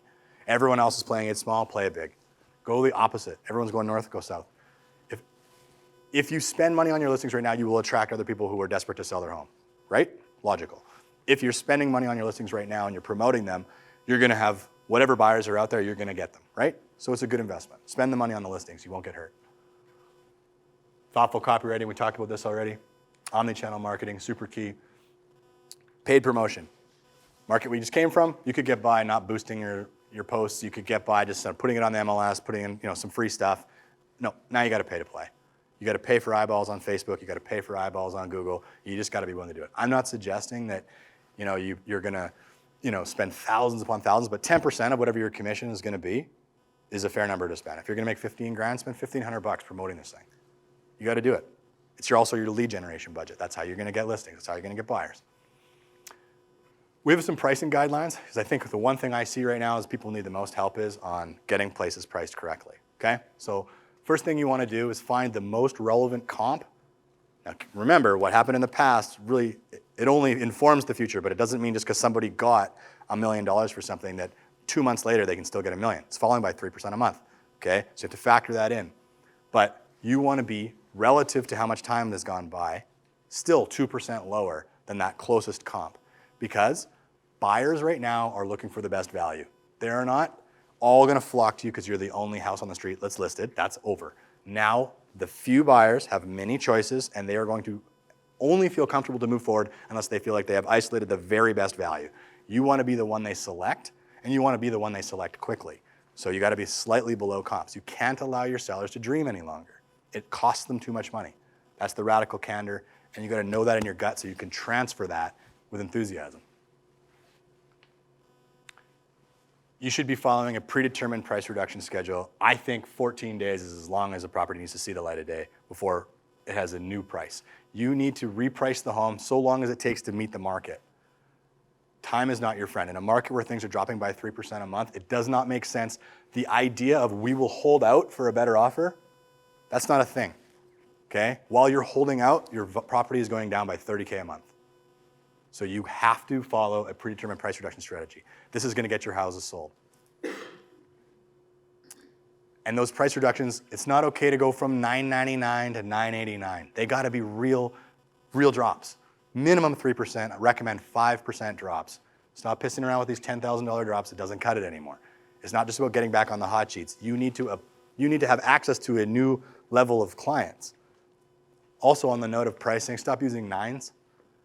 If you go $499 on your property, that made it work when people were looking in the newspaper. It doesn't make sense now. People search by way of parameter. There are people who are searching from $5 to $550 for a good home. Would you not want to be the best price thing that they see? If you're $499.9, you are invisible to that person. So great, you got the $400 to $500 crowd, but you've missed the $500 to $550 crowd. Why would you want to be invisible to them? Stop using nines in your pricing. You double the amount of people that are looking at your stuff. And your price reductions, the purpose of them is to get into a new bracket, okay? If I'm listed at $500,000 and I'm not getting any sniffs, I am going to $450 because nothing's gonna change at $480. There isn't a new level of buyer waiting for me at $480. You've got to get to that new price bracket, okay? So you need real sizable drops. And you got to make your listing stand out, okay? As I said before, we're going into a place where 2 out of 3 listings will not sell. We're already seeing it. It's going to get worse before it gets better. So you got to make them stand out, okay? So 5 great options to make your house stand out. If they have an assumable mortgage, ask this early on. Hey, what mortgage do you have? Do you need to port this, or can we use it as an asset here? Can we make your property stand out from the crowd by saying, hey, we got 2 years left on a 2.4 fixed at 70% loan to value? That's a great asset. There's a lot of people who are rate sensitive right now who will select this home over the others because of that. A rate buy down. Probably no one's ever heard of this. You can actually offer a rate buy down. You can do the math in a mortgage calculator. It's pretty easy. If people are sensitive to rates, and at 6%, their payment's gonna be $3,800 a month, but at 4%, their payment was gonna be $2,700 a month, well, at $1,100, whatever it is a month difference, you say, okay, we'll do a 2-year rate buy down. It's $25K. Great, we'll buy your rate down. Out of the proceeds of the sale, we will prepay $25,000 of your interest to give you an effective rate of 4%. It's a strategy. Be open to trades. We're gonna talk about trading after the break. This was like one of the biggest things that saved our bacon, and it prints double ends. It's the best, okay? So start as a group. Let's all start marking trades, yes. They don't even need to be willing to take a trade. You just need to know what they're doing next, and you can now start to have these conversations in the background. You don't even have to get their heads totally around the idea of taking something on trade.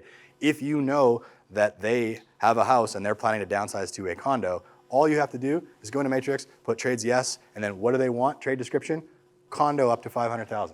That's it. Great. And if somebody calls you because they came to this event and now they understand how trades work, and they say, hey, I see you got a house there for $1 million, and you're looking for a condo of $500,000. I actually have a client right now with a condo that's looking to go to a house. Should we have this conversation? Yeah, have your folks come look at my place, right? You can put deals together this way. And have the properties pre-inspected and pre-appraised. Buyers are very scared. They're very apprehensive about making a mistake right now. If you can de-risk the property in some way by saying, we've had the home inspected, these items have been taken care of, we've had the home appraised, up to date, we know we're priced appropriately, we've priced it below that appraisal, right? You've de-risked the property. That'll make it stand out. These are some really, really good ways to separate yourself from the others. And seller financing. You have to be loud and proud about that. If you can convince a seller to leave some money in the deal, They already know the asset. If they don't need all the cash, we're going to talk about seller financing a little bit on what the advantages of it is after the break. But you can get people's payments way down by getting them to the longer amortization, and you can make your property stand out by offering to say, hey, we'll leave 20% or we'll leave 15% in the deal at a low rate, 4% interest carried over 2 years, whatever, right? We'll talk more about that after the break. What's that? Are you allowed to advertise that? You're allowed to advertise that it's seller financing available. That's fine. You don't have to get into the specificity of the numbers because that's all part of a negotiation anyway. So right now, the worst thing you can do, right, is let people know we're catching a falling knife. If you're doing these little chicken shit price corrections right now and you're staying just a little bit above the market, you're going to be following this thing down forever until it troughs. So you have to be able to convey this to people, and you have to be able to get them to do the courageous thing and get down here right away out of the gate, okay? Because the other thing that happens is over time, and this is part from our listing presentation, feel free to put it in yours and take a screenshot of it. When you can show people that actually, and this is quantifiable, if you look at the listings that sell within 30 days, they typically sell for 99%. You go down to month 4, they typically sell for 96%. So if you go 90 days plus on the market, you're guaranteed you're going to get less in the negotiation because the buyers come with a preconceived idea that the home is overpriced. If nobody else wants it, I obviously have to beat this price up to make it a deal. Within 30 days, your negotiating position is better. Their negotiating position is getting worse by 1% a month. Statistical fact. So getting them to get serious initially is the answer. Then they can prevent that additional 3% pill at the end. All right. I'm going to put us off to a break right now because I think I went a little bit over time. We're supposed to have a safe word if I was being verbose. It's all good. So hey, let's do this. Let's take a quick 10-minute bio break, check your phones, and then we're going to come back. We're going to talk about customer retention. All right, I'm going to try to get my volume going a little bit better, apparently. I'm going to try and stay out of this light. How come none of you bastards told me I was in the light? You just go this way. What is it doing over there? So I'm going to work this side of the stage a little bit more, stay out of the light, and I try and project a little bit so you guys don't fall asleep on me. I know it's almost lunchtime, okay? We're going to roll for another hour and a bit, and then you're going to take somebody random to lunch. So I want to start the next part of this about customer retention, okay? This is so key because, as I said before, we don't have as much coming in the front door, so you gotta close the back door. You can't let any of your clients get scooped up by other people, okay? Everybody knows 100 realtors, okay? I don't care how special you think you are. Their kids play hockey, they play soccer, whatever, with other realtors. Just because you sold them a house 3 years ago does not entitle you to their business going forward. You have to build a fence around them, a hedge, if you will, okay? So one of the things that we've started implementing now is this idea of this trifecta, okay? And so the purpose of every client is no longer just to get a sale, but you actually have 3 missions with every client, okay? So the trifecta is the client wins, meaning they make a great real estate deal. Whether they're selling or buying, the client has a win. They're very excited. Then, during the course of time that they're working with you, they provide you with a referral. The reason why it's important that you get people to refer you and you set that expectation in the beginning, that you say, I'll know I've done a great job when A, you've accomplished X, Y, Z, because you know what they want to do, but I've done such a great job that you feel compelled to tell the world, which means right now, because you're in the real estate market today, you're going to be having more real estate conversations than at any other time. So I'll know I'm doing a great job when you introduce me to people of comparable quality to yourself. Okay? So you want to have those types of dialogues with people. You want to be talking to people. Thanks for that. You want to be talking to people about that positive expectation that they're going to duplicate themselves while you're going through this. And then the cherry on top at the end is that they're going to give you the 5-star review. You need the review, whether that's on Rate My Agent, whether that's on Google My Business, or whether that's on Yelp. Wherever they are, wherever they're comfortable, or all 3, get those reviews. Those have been a game changer for our business. And you really want to make sure that you're picking up reviews all the time because Google rewards people who are relevant. Just because you got 100 reviews 2 years ago doesn't mean Google's going to put you to the top. You got to be constantly bringing in those new reviews. And so even though you may not be able to catch us or catch the guy that's in the 2 or 3 spot, you can be more relevant. You can have more reviews rolling in, and you can earn those spots on page 1.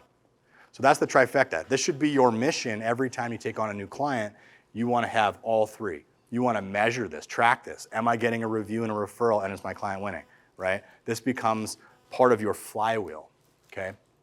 I taught this in the last year's event, which is this idea where marketing brings in new opportunities. So all your different marketing funnels, they bring this opportunity to you. That is the opportunity to perform, to bring them through a proven system for winning, bring them through a proven system to get a 5-star experience. And when you've done that, they become advocates for you. They become walking, talking billboards for you. They feel compelled to tell the world. They introduce you to people that they know. They tell the world on Google. This is your advocacy program, and you need to facilitate this whole thing, and then that feeds more new opportunity into the top, and around it goes. That's the flywheel. You have to be really mindful of this flywheel effect because you can really get some momentum and really grow your business quickly when you're intentionally having each of your clients duplicate themselves. It is much harder to find a client now, therefore it is much more important to have them duplicate themselves. And there's no greater opportunity to have them duplicate themselves than while they are doing it, right? It's just like when you're shopping for a car, you see that car everywhere. When you're shopping for a home, you're having real estate conversations with everybody. Set the expectations early on that, hey, my job is to put my head down for you and just like go hard to try to help you win. But how my business works is if I do a great job, hopefully you'll be telling other people. And they always say yes. You say, great. So I'm gonna put my head down and I'll count on you for that introduction. Fair? Yep, shake on it, right? That's what we do. We call it a promise script. We explain our brand promise. We explain all the things that we're gonna do to get out ahead of everything. And then we're gonna say all we expect in return is that you're going to send people our way, okay? That script makes millions. The purpose of a business, okay, is to create customers who create customers, okay? So you've got to have a client appreciation program or a client experience process. You've got to make it wow. You've got to inject little moments of magic into the process intentionally. It's not disingenuous to have like scheduled romance, right? Like put date night in the schedule. It's every Tuesday in the Hazzi house is date night. Okay, that's the deal. Is it spontaneous? No. But is it better than the alternative of only doing it every once in a blue moon? Hell of a lot better. Same thing with your clients. Yeah, great. So you do the same thing every time. You send them a box of chocolates or champagne at subject removal. Okay, it's not as spontaneous, it's not as custom and personal, but it's sure as shit a lot better than not acknowledging that moment 70% of the time. Okay, so weave in these moments of magic in a systematic way so that your customers feel the love and they feel compelled to pay it forward and tell their friends. The purpose, as I said before, is to build this hedge around your clients, okay? And so a lot of what we're gonna talk about, I'm gonna bring my brother on stage. He's like the master of bomb. I was never that good with it. He's really taken a hold of bomb, so he's gonna talk a little bit about that. And then we're gonna bring Adam on, how he's really systemized doing it by way of text. So you guys are gonna hear some really cool little systems that you can use to build this hedge around your clients, because it's so important. It's more important than any whiz-bang, pay-per-click, website, IDX crap. This is the shit that is gonna make you money going forward. I'm gonna bring up Adam. He's flown in from Toronto. He has been like our golden goose for the last little while. We're just integrating this into the team. There's probably nothing I'm more excited about that we've got going on than introducing or integrating this into our world. The reason why I'm willing to share it with you guys is we all have different databases. So it's okay, we're not really competing. You have people that are past clients, I'm not coming for them. I just wanna make sure my past clients are feeling the love, okay? And so this is all about, like I say, building that fence around them, but doing it in a systematic way. I have thousands of people in the database. There's no way for me to be intentional with that, or with that many people without having a system. You don't need thousands though. I mean, even to manage this ongoing, you need to have a system that allows you to do it and will scale with you. And what we've put in place, he's gonna show you how we did it. I'm actually gonna show you specific messages that we're sending, everything. Full opening of the kimono, you're gonna see what we're doing. You can implement that, take screenshots, all of that.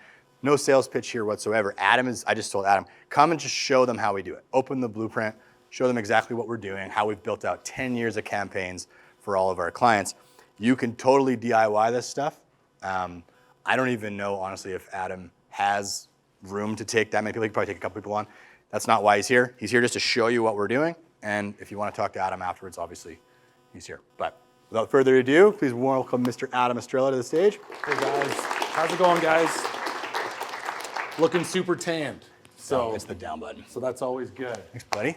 Yeah, no problem, guys. So AJ asked me to come up, fly down from Toronto, guys, to speak with you guys. I'm here to give you guys a playbook. So just give you guys exactly kind of the top of mind touch points we've been doing with a lot of our clients, what we've been doing with AJ and Nick and the rest of the team.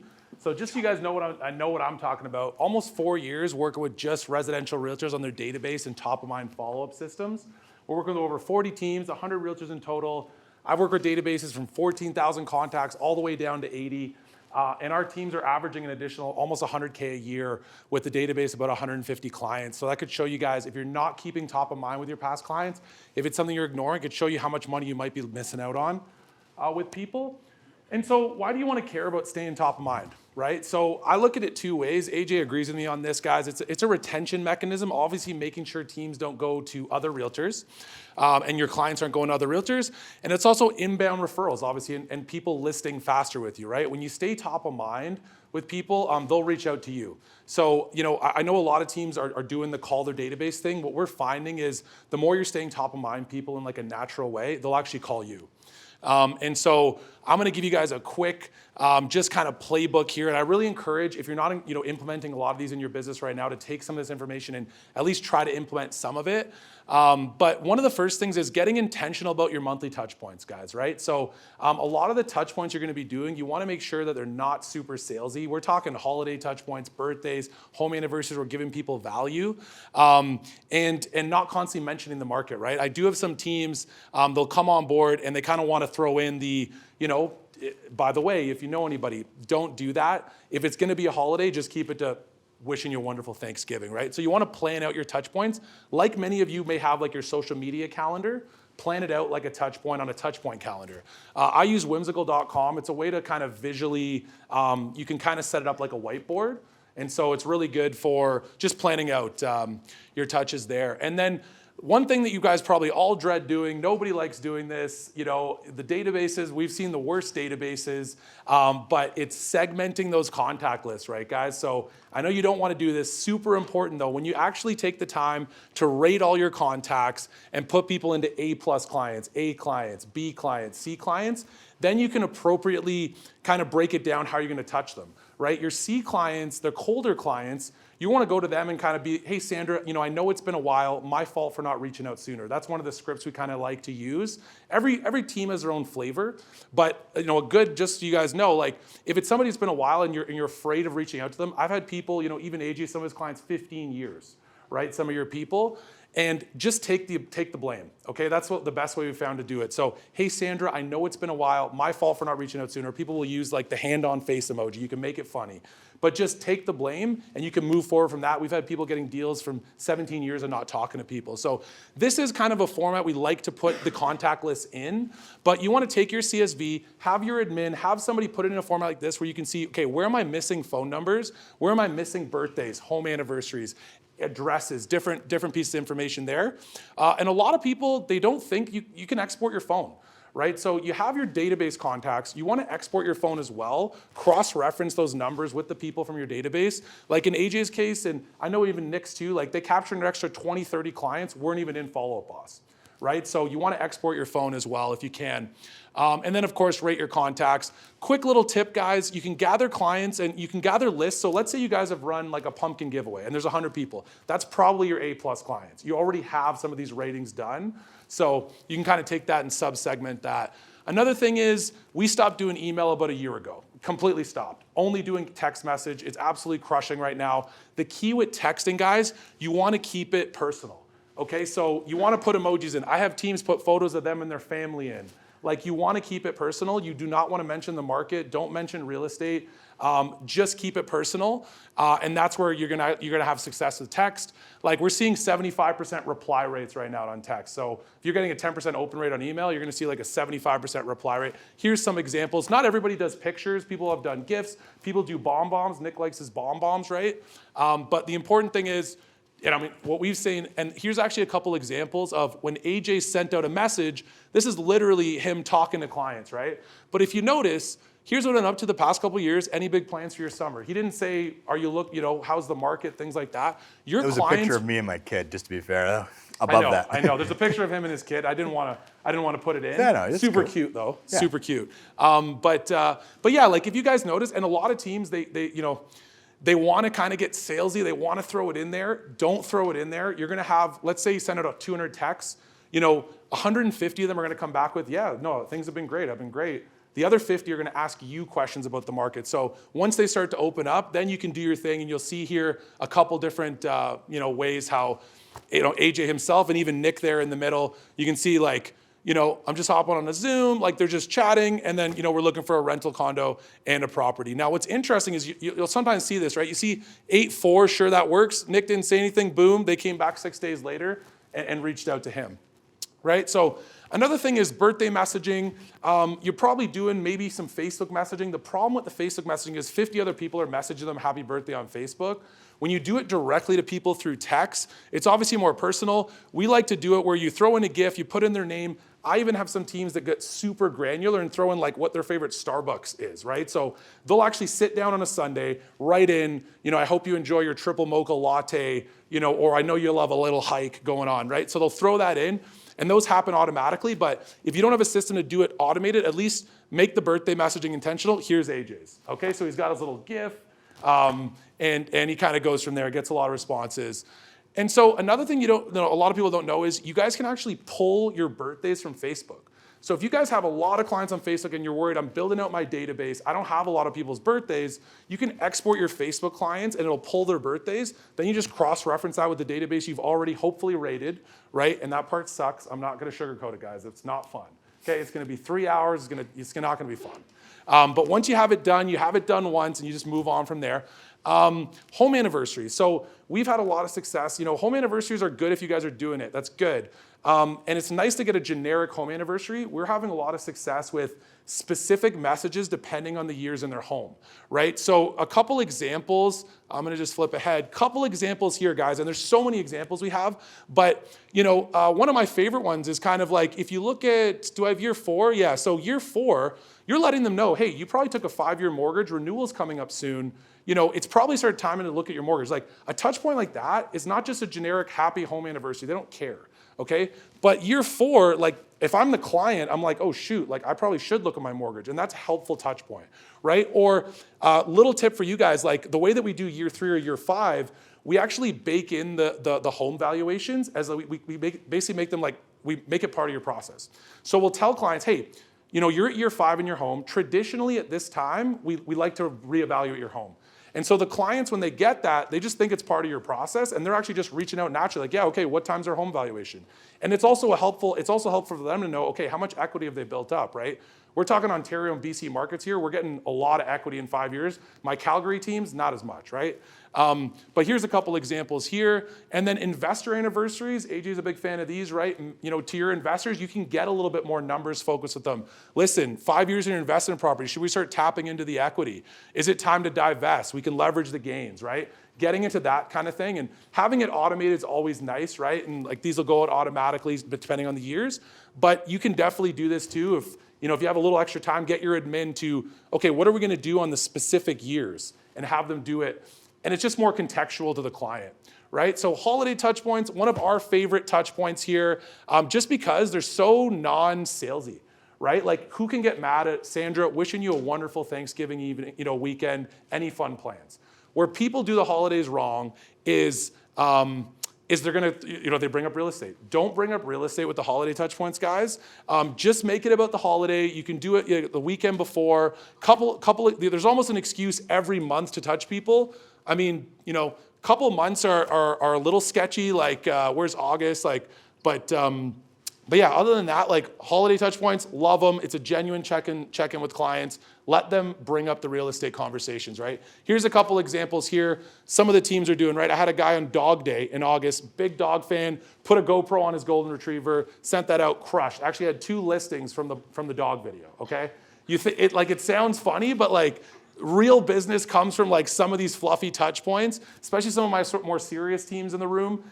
These things do lead to real business, right? Or like your family on Merry Christmas, things like that. Another thing is giving value back to the database. So you guys probably have clients a lot of the time asking you, okay, so, do you have a list of roofers? Or, compile that into one list. We call it a contractor list. And you give them all their trades in one list, right? It's a great touch point. It's a value-based touch point. They really appreciate it. Service providers, so something like that where you're putting all your mortgage brokers, insurance people, and like you can put other local businesses in there as well. Local spots, that's more like restaurants, hiking spots, cafes.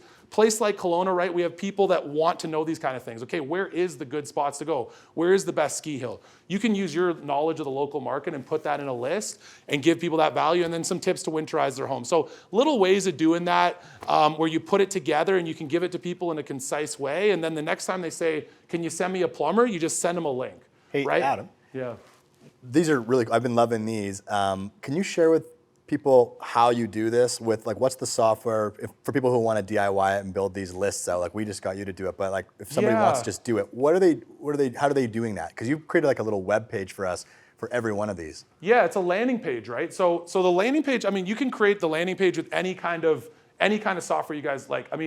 So like you could use, let's say a Wix.com. Like the main thing is compiling your list, and then we're using Google Data Studio and putting it into this like little iPad looking thing. Yeah. But we use Keep and Share to do like the PDFs, so you can put your PDFs onto something called Keep and Share.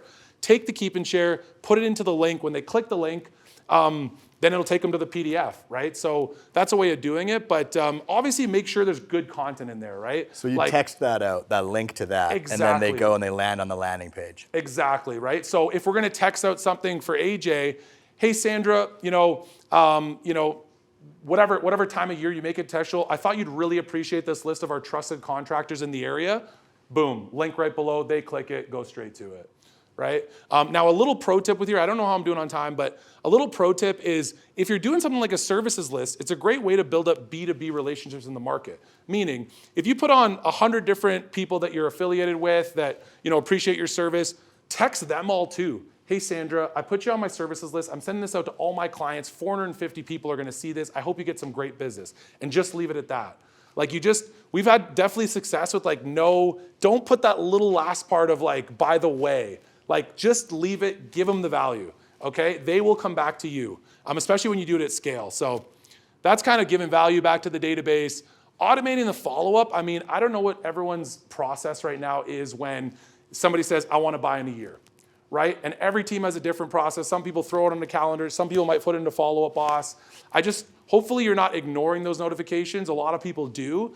The way that we've set it up for AJ is basically when somebody says, I want to buy in a year, we've already pre-set up a lot of little check-ins, and he just clicks when they're looking to buy and forgets about it. And then 3 months, whatever interval we want to set up, it's automatically texting them. The key with all of the texting, guys, is to make it feel natural, right? So not automated, that's the whole thing. And little check-ins, coffee sometime, hey, just checking in.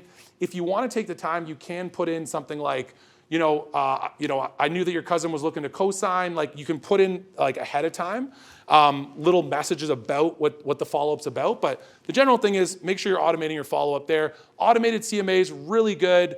Great way to open up the listing conversation. So we have our process for doing this. But if you can, if you guys can send out CMAs where, because I find a lot of realtors, what they do is they'll ask people, hey, do you know what if you'd like a CMA, fill out the form and I'll get you one. That's great. You might get 20 responses.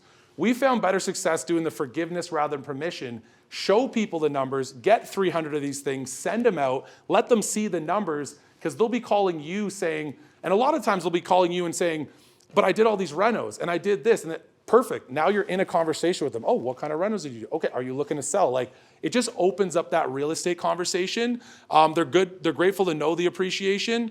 So automated CMA is super powerful. One thing that's important with this is, obviously making sure that, the value itself is adjusted.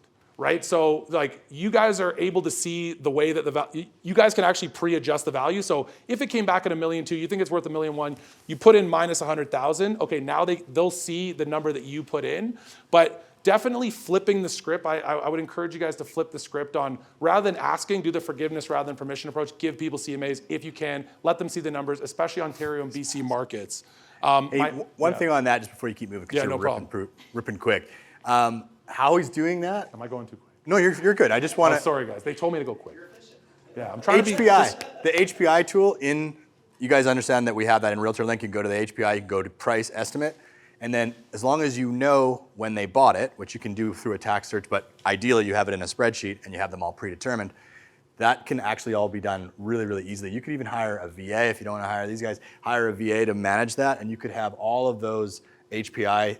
It creates a nice little graph. It does a little, it says based on when you bought here, for specifically to your neighborhood, your property type, here's what it would be worth today. You don't have to do a full CMA. You just literally enter 2 pieces of data into the HPI tool, and bang, you get a price estimate. And like Adam said, a lot of them are going to argue with that. Great, no problem. Let's have that conversation. Why do you care? Are we selling?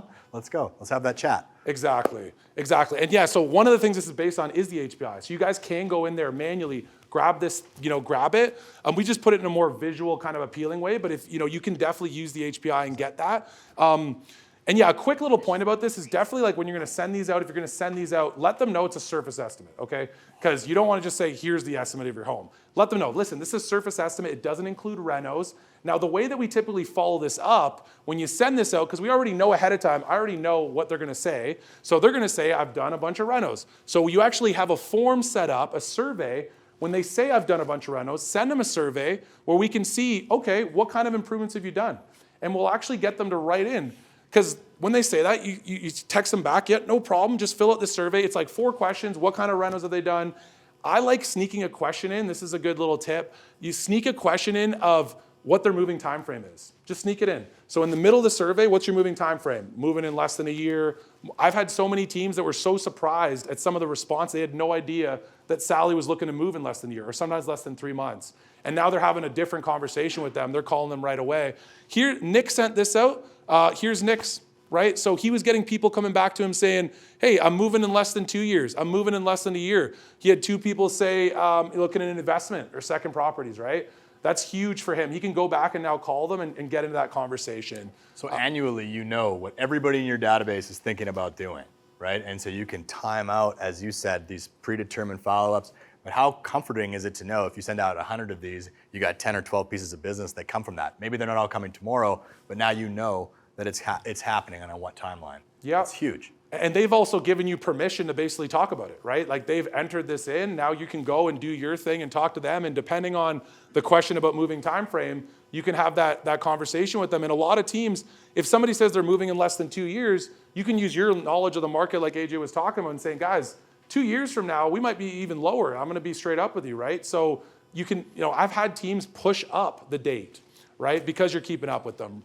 So systemized referrals obviously has to be done. Last point on this, don't abuse it, okay? So a lot of teams with these, especially because these work so well, they want to send these every quarter. I say, guys, fall and spring market. We're not looking to abuse it. Keep the rest of the touch points giving value, giving holiday. Don't abuse it. Make it contextual sense, like to where the market timing is. And yeah, systemizing referrals. The best way we found to this, obviously referrals come naturally just by keeping up with people, but if you want to spike it, I like doing it once a year. We have a referral form, and we call it a friends and family form, and it's just more like, hey, Sandra, if there's any advice your friends or family are looking for, this form is exclusive for clients. We kind of make it an exclusive thing, and then we detail what kind of advice would their friends and family potentially be looking for. Investment advice, relocation, financing. You get granular about the type of advice. I find people that try to ask for referrals, sometimes they're so generic with it.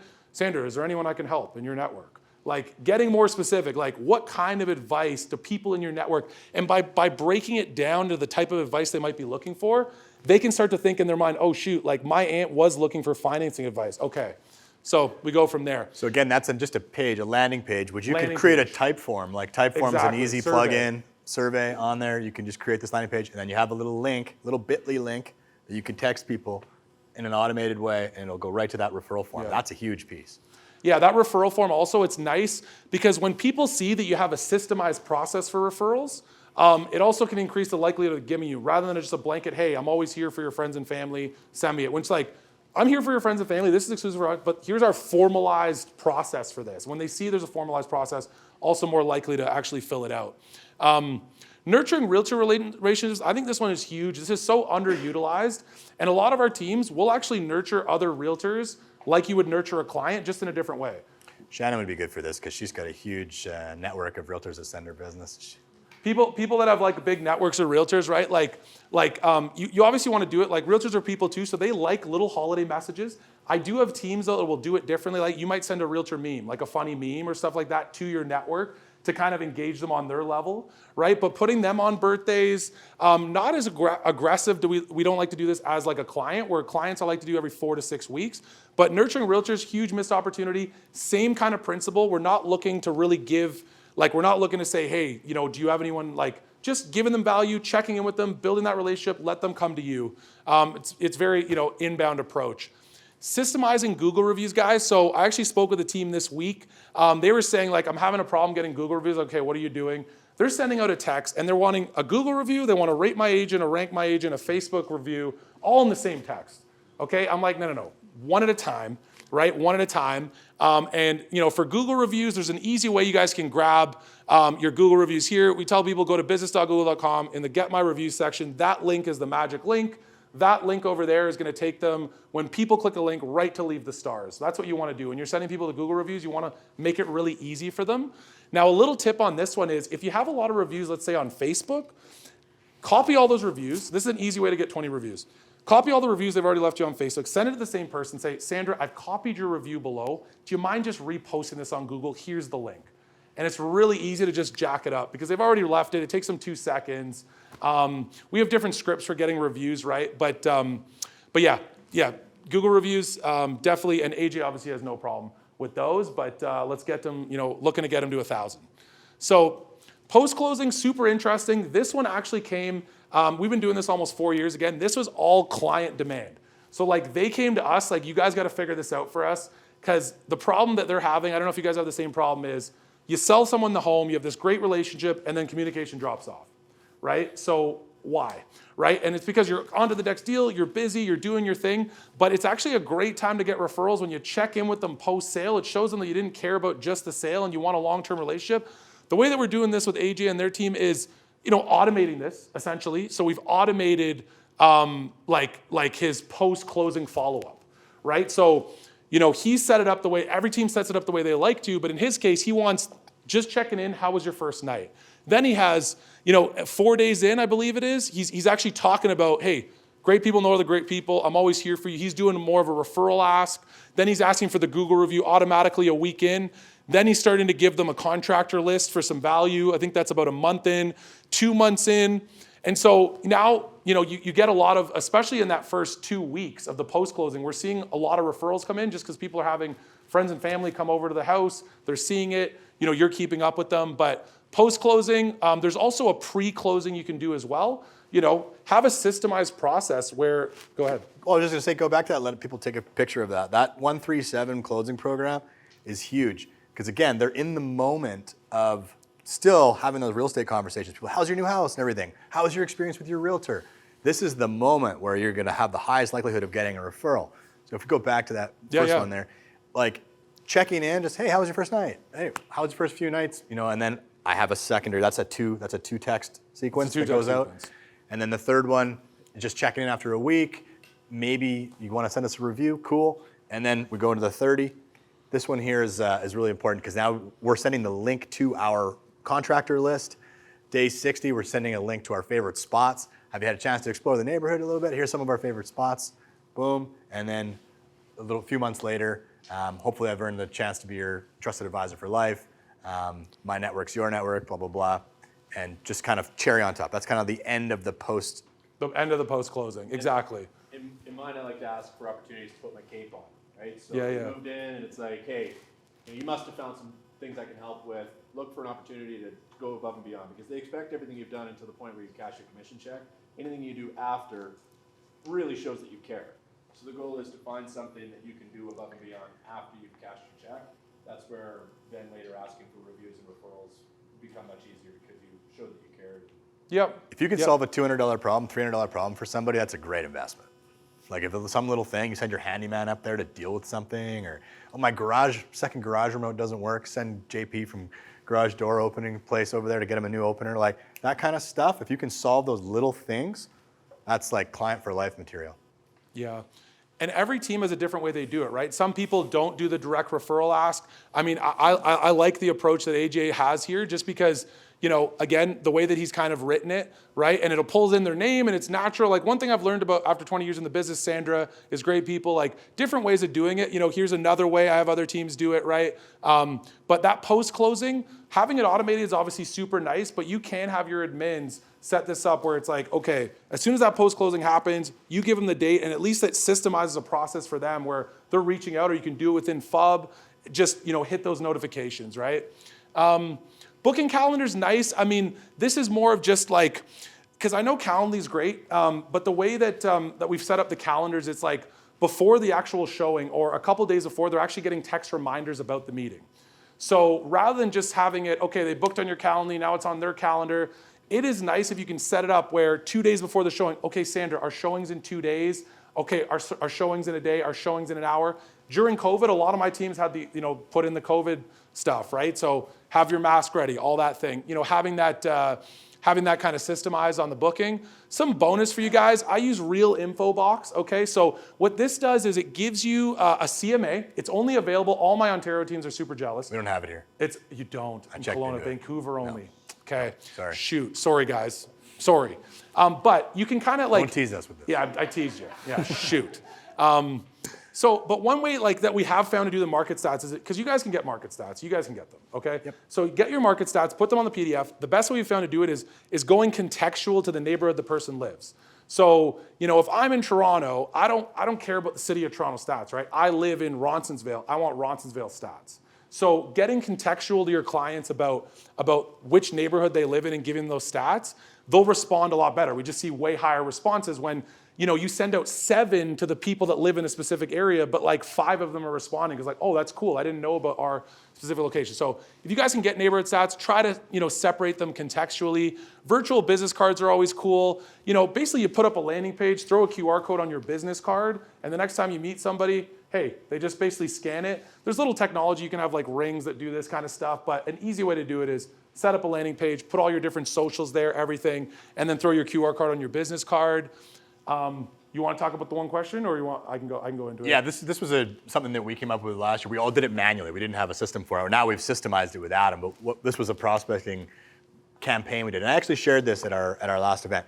But the first text is just, hey, John, you got a quick minute? Almost like 100% reply on that. So you've engaged them now. Great. Just wondering what you think the market's going to do. Do you think it's going to go up or down next year? So what I'll usually say is, I'm taking a survey. So this is a little bit different than the language I used. Yeah. I said, I'm polling my team or my people to see which way they think the wind's blowing. Do you think next year the market's going to go up, stay the same, or go down? Right? And then depending on they're segmenting themselves now based on this survey question. If they think the market's going to go down, then I have a canned response that automatically goes, oh, so yeah, I have a lot of clients that think that as well. Do you think we should be having a conversation around divesting of some of your real estate to capture it at its highest price? Right? So it automatically says the logical thing that you would say to someone who thinks the market's going down, right? If they think it's going up, so this was back a year ago, the canned response I think it was going to go up was, yeah, a lot of people are thinking the same. Do you think, or would you like me to let you know when I think the prices have peaked? Right? So I'm asking a question of, do you want me to let you know when things have hit the peak because you might have some sort of a need to sell or trying to time the market, right? Yeah. So I canned that. That one survey question opens up the conversation depending on way people think things are going. It was a pretty stealth move, and it got us a lot of business last year. No, this one was really good. I mean, I've had other clients use it. I asked AJ, hey, could I try this with some other clients? We did. So one of my teams, she ran this, and this one was working so well, but she was kind of like she was like, oh, like maybe take it out. Oh, we took it out, and this crushed. She asked me to put it back. So the quick minute? Do you have a quick minute is a really good just initial, gets her attention. The way we've automated it for him, it's like 5 minutes later, then that comes automatically. And then you can either have them say like yes, no, or you get them to put a survey, just yes or no, and depending on the response, 3 minutes later, another message pops in. But you can definitely it's a good way to open up a real estate conversation, guys, like in general. Like you don't need to get super fancy. You just ask people, hey, do you think the market's going to go up or down? And based on the response, then you guys use your experience to kind of help them. Vantage report. So here's something that Nick did, right? And so again, when we're talking about, I always get because I've seen like the non-salesy touch points at scale work really well. So I'm always, when we're doing anything market related, we're really, really careful. We probably spent 25 minutes on this text together, right? Looking at this, literally maybe. That's what you came up with? But yeah, I mean, the way that he wrote this, like, again, contextual to the market at that time. This is right when it was dropping, so people were wondering. So it was like, hey, Adam, with the market change, I thought you'd appreciate our thoughts. Sent over that get their attention, and then we sent them the Vantage report, right? So another way of kind of doing it there. And yeah, I mean, apart from that, here's my number, guys. You guys have my phone number. Our website's clientnurturesystem.com. Feel free to implement a lot of these things. If you guys want help implementing having us implement it, we're happy to help. But just grateful to be here today. AJ's got a great. Part of the concern I had was the speed at which text went, and like you said, not seeming automatic. Like, you guys have a really good way of spacing it out where it's a natural flow of when the messages come, and you can customize, like, it doesn't have to always be, hey, Adam. A lot of my people I call brother or buddy. Yeah, he calls it brother. Bro, probably too many. 90% are on bro for Nick. So he's got a lot of bros. He's got a lot of brothers. Whatever your nickname might be, and I've got some funny ones where they're close personal people, and I use nicknames, and so it will be a natural text. It doesn't seem automatic. That's the whole point, right? If you're gonna do it, you got to do it natural. Like, don't like, if it's gonna feel automated, don't even bother doing the texting. But yeah, man. Killed it. Well, we put go. your hands together for Adam. That was awesome. Oh, can I steal the mic pack back from you? So I told Adam he only had 20 minutes, so that it was like watching a YouTube video on 1.5. So what I'm going to do for everybody is I'm going to send out our deck. Okay, I wasn't going to do that, but I'll just send this whole deck out to everybody so that you can go back. Because some of those slides, I noticed you didn't get a chance to pull your phones out, or some people were trying to take a photo and then it switched. And so I was just send out the deck, and then photos become irrelevant. Sound good? Cool. Yeah, highly recommend what we've been doing with Adam, but wanted to do it in a way where, like, this is not a pitch to use Adam. It's just like, here's the playbook. Here's how we're building a fence around our people. Go and do likewise. So, okay, so we're using a thing called Sales Tool Pro, and you can have a lot of your first response back all one touch. So there's only 4 or 5 different scenarios that'll happen. So if you ask somebody if they have any big plans for Canada Day weekend, a lot of people are gonna be like, oh, we're doing this, blah, blah, blah, and then they'll say, what are you up to? So, hey, write what you're up to, and so you can one touch, here's what I'm up to, boom, off it goes. If you get, which you often do, somebody saying something about real estate, then I would just say, oh, great, well, why don't we set up a time to chat further about that? Here's a link to my calendar. So that's a canned response. You wanna have a conversation about real estate? Great, Calendly, boom, here you go. So there's only about 4 or 5 scenarios, so they're all one touch, and I do that through an integration between Sales Tool Pro and Twilio, right? Yeah. It also comes by way of a text, right? So it shows up in your normal text thread, who sent and what, and then there's an app, and you can text and have normal conversations. So this plays offense. Shannon, you're up, stud. Come on up. I'll bring you up. You have a conversation like you're like, Yeah, well, let's go sit up here. Another awesome spot with that is it's also web-based thing you can log into, like a CRM, if you will, and you can respond on there. So you can bang on a keyboard grab that. as if you're texting. All right. How good is this slide? Come on, I was working all night on that. Me up here? No, you're the old guy. I'm the girl with the smoke. Thanks a lot. So I just thought it'd be pretty funny to bring you up and see your reaction to that. But anyways, Thanks a lot. yeah. So like, we're probably some of the only people in this room that went through the last downturn and managed to see a decent amount of growth during that period of time. Like, you guys really exploded during that period of time. And so did we. And so I thought I would just create like a little panel, and hopefully you guys have some decent questions. I hope you guys engage here, because she was gracious enough to be brave enough as well to jump on stage and field your questions. She doesn't really have a dog in this fight. There's no benefit to her to do it other than just to pay it forward and provide value, just like we're doing. So wanted to just kind of open it up to you guys to see if you had any questions about what it takes to navigate this. What are some of the things, like, feel free to just totally wide open. There's really no question that's offside, hopefully, right? And just ask Shannon to see if she'd be willing to do it. And like, you just ask any question and we'll both take a spin at the answer. Yes, my friend. I'm having this situation, and I'm not sure if others are having it too, where, because, we're coming in pretty low in offers these days, and oftentimes we can't quite get to where we need to be. So then the natural thing is cutting our commission to get the deal done. How are we handling that objection? Or should we just do it, just cut the commission? Do we have a mic for Shannon, by the way, so she doesn't have to scream? Can you guys hear me if I talk this on? Yeah, this is good. We don't cut commission, so, and that's what I say. You know, you don't expect, you know, I don't know, I guess if you go to your lawyer or your, you know, they don't cut their fees, so why should we? And I think we bring great value, and I think, you know, value is always, if you're providing that value, people don't mind paying for it. So I think people are gonna ask, and you know what, kudos to people that do ask, but I think your just response is a lot of times, we just say no. And let there be silence, that's okay, because people go, oh. And then a lot of times they move on. And sometimes they might inquire further, and then at that point you can say, you know, we've brought you an offer that's satisfactory, and you know, this is the way the market is. And you go in and use your experience and your expertise as to why that offer is a good offer. That being said, you know, as some of you probably witnessed when we've done deals together with a few of you, if you're $1,000 or something off, certainly we're deal makers. We're in this business to help our clients. But I would never do more than $1,000. That helps. Yeah, little stuff. Like if it's little things like, well, the hot water tank, you know, and who's going to replace it? You know, and I think we've done that before where we've said, let's split the cost of the hot water tank. Let's just get this deal done. But it's not as far as, okay, I'm going to, you know, reduce my commission $10,000. I've had people ask, and no, you know, you got to stand your ground.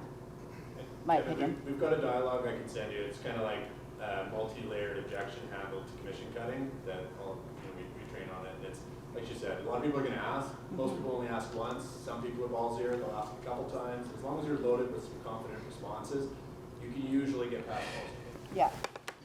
One thing to note too is commission, if there was a market for commission cutting, it's the one we just came through. We didn't do it then, but certainly now, no. Okay. Yeah, you're working. Going back to the value that we talked about, we're more valuable and we're working 3 times as hard to get a deal done. So no, the answer is no. And you know, just unfortunately no. Any other questions? Right? Like it's solid. If they really push, then you know you've got some things in the can. You should have some scripts.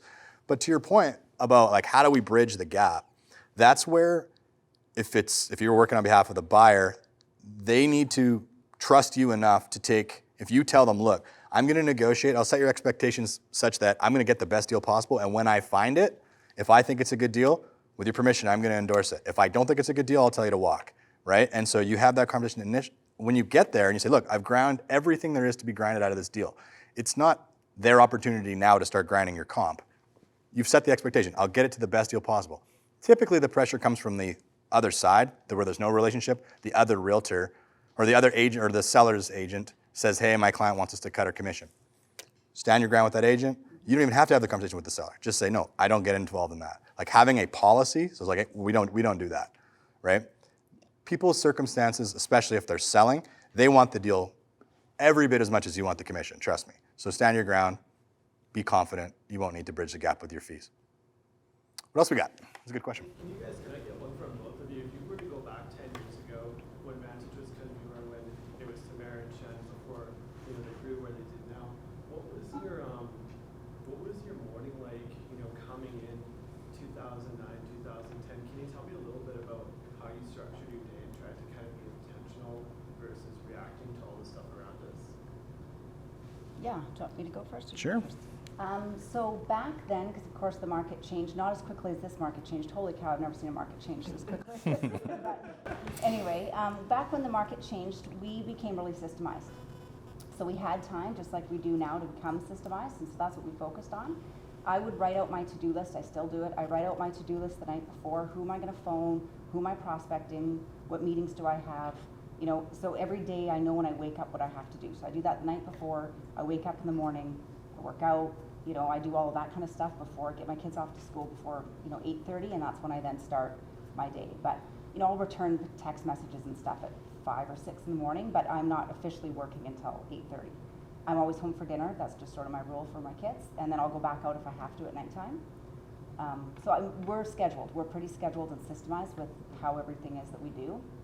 And I don't spend a lot of time looking at the news other than getting the little tidbits of things that of course you need to know. You need to know interest rates, you need to know what's going on.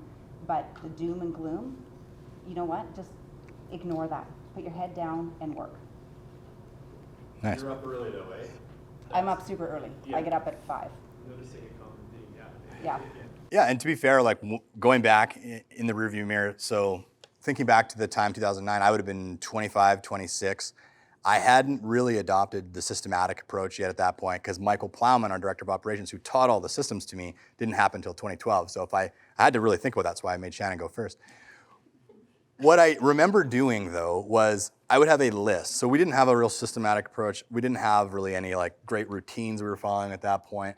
But what I remembered that we did well was we would go, okay, who have we got that's even considering doing business, right? And I would have a list of them.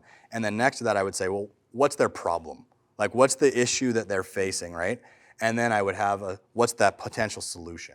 And at this point, I was really obsessed with creative deals at this point. So I was trying to figure out like, okay, what's the solution I can endorse to this problem? And there's really only 4 or 5 solutions, really. And there's really only 4 or 5 problems. So once you kind of have that matrix, then you can start going, okay, I kind of see a pathway now for this buyer being able to buy, whether it's financing or whether it is the seller's overpriced. Their problem is they got to get their head around price. Okay, how am I going to do that? What's the process I'm going to follow? So we had this market plan review we would do, right? So I would have a very specific solution to every problem.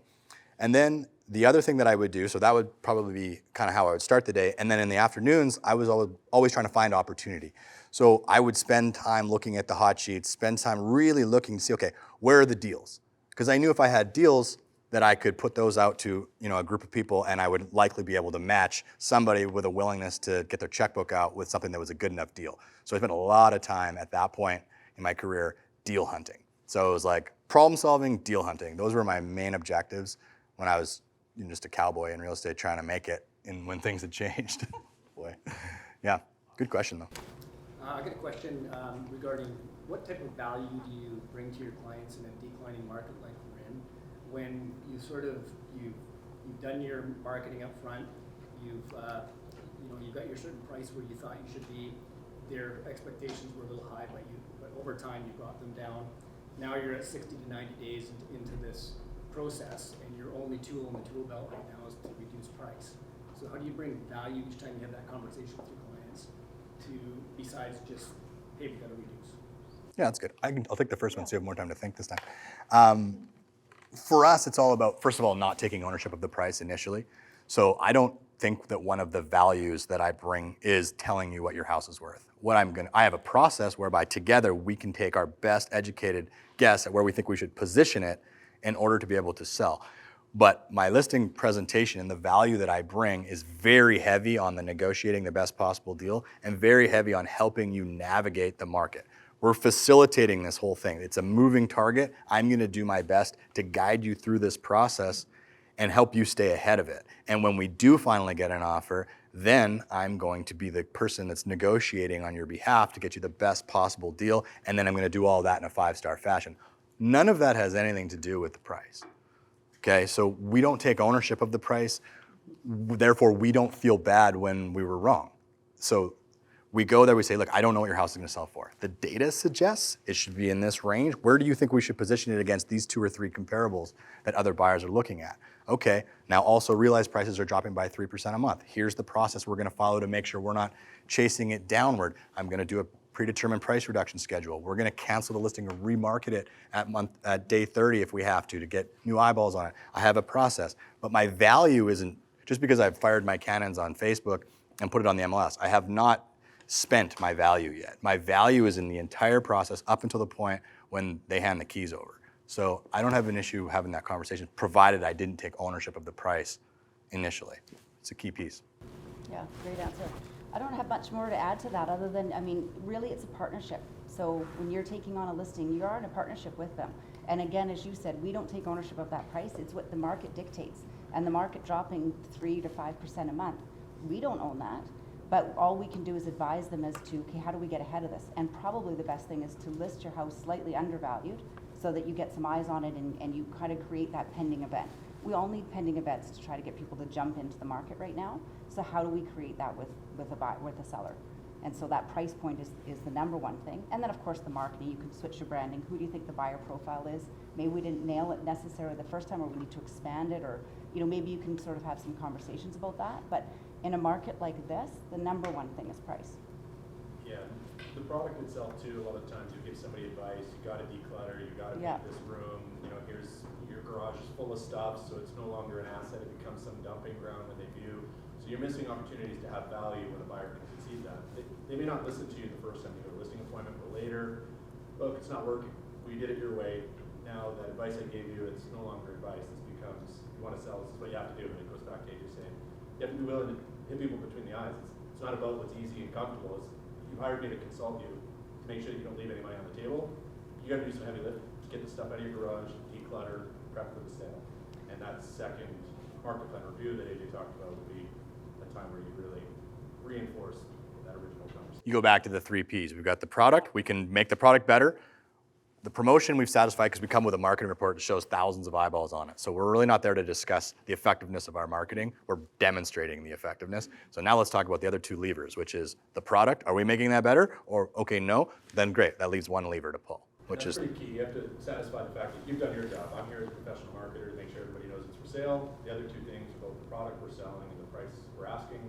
Either you give them more product for their money, or you make the value exchange better by lowering the price if it's the same product. So people get it when you explain it that way, but you must clear the hurdle of saying, here are the 4,200 people that we've put on that you put eyeballs on your property. Here's the 114 people that took the Matterport tour. Like they can see that everyone who is shopping right now knows you're for sale. That's not on trial here. So now let's talk about the other 2 levers. But you got to demonstrate that first. And talking about bringing it to that next price break, which you had talked about earlier, how many more eyes will then go on it?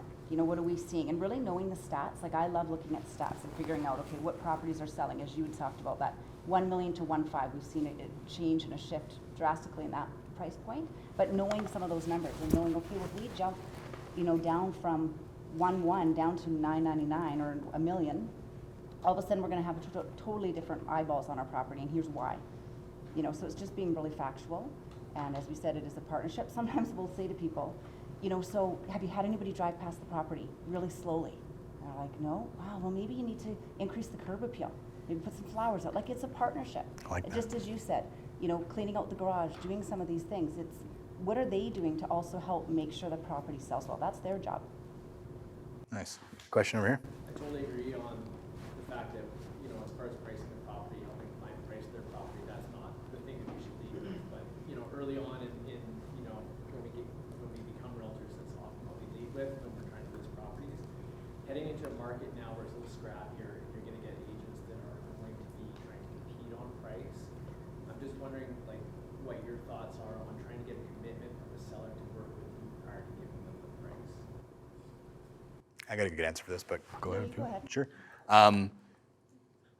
First thing we do is take anybody that's coming to your house to tell you what your house is worth, unless they have their checkbook out, it's irrelevant because they don't set it. So you clip that at the knees. You say, look, a lot of realtors are actually going to come here and try to buy your business by telling you what you want to hear.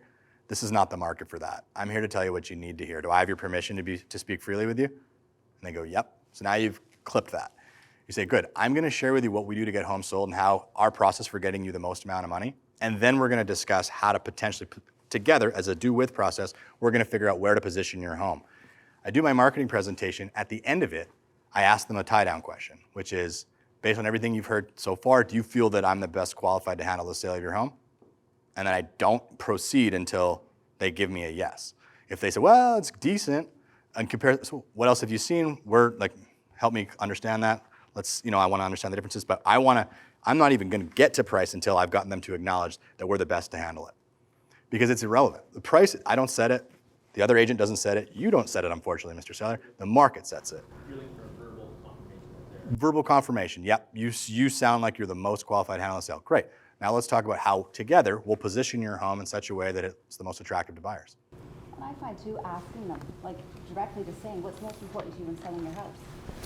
And sometimes they'll say, well, price. Okay, well, that's then when you have your conversation of, well, price really is determined by the buyer.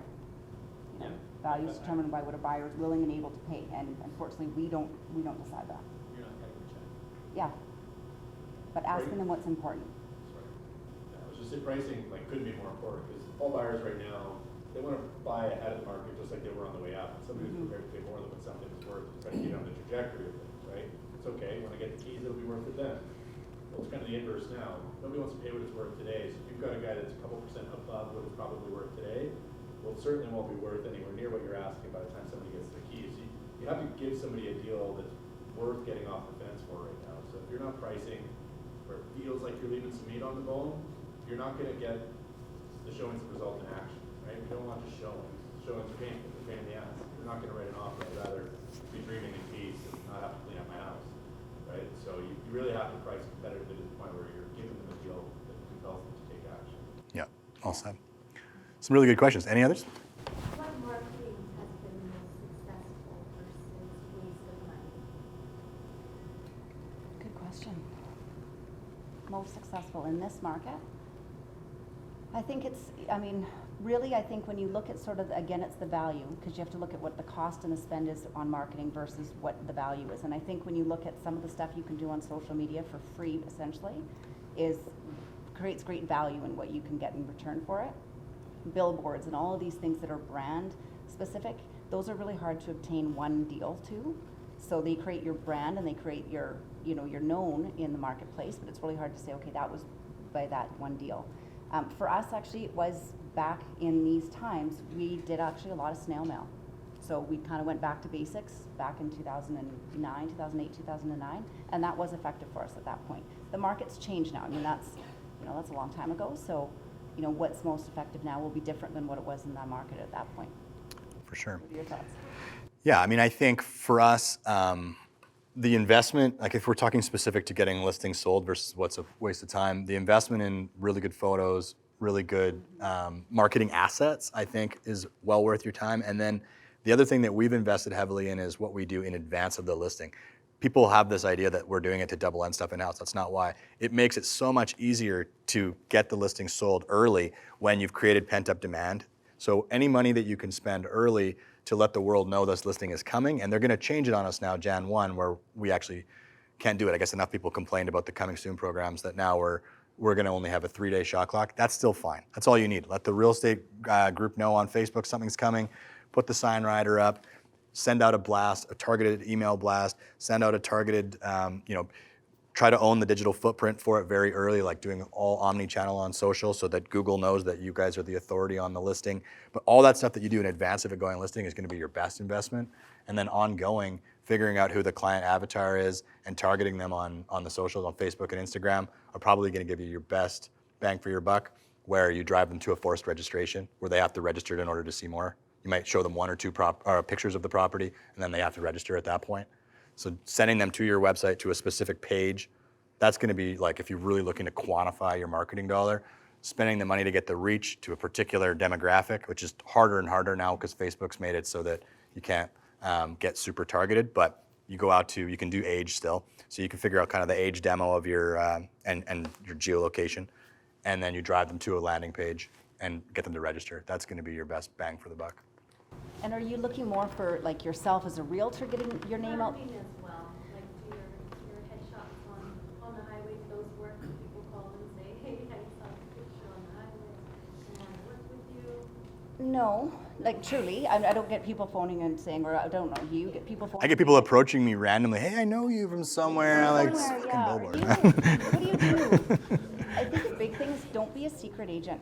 For a long time, I used to kind of be a bit of a secret agent. Like I had actually, because I help out at my kids' school, and I'd be helping out at the school, and because my name, my maiden name is Stone, but my married name is different than Stone.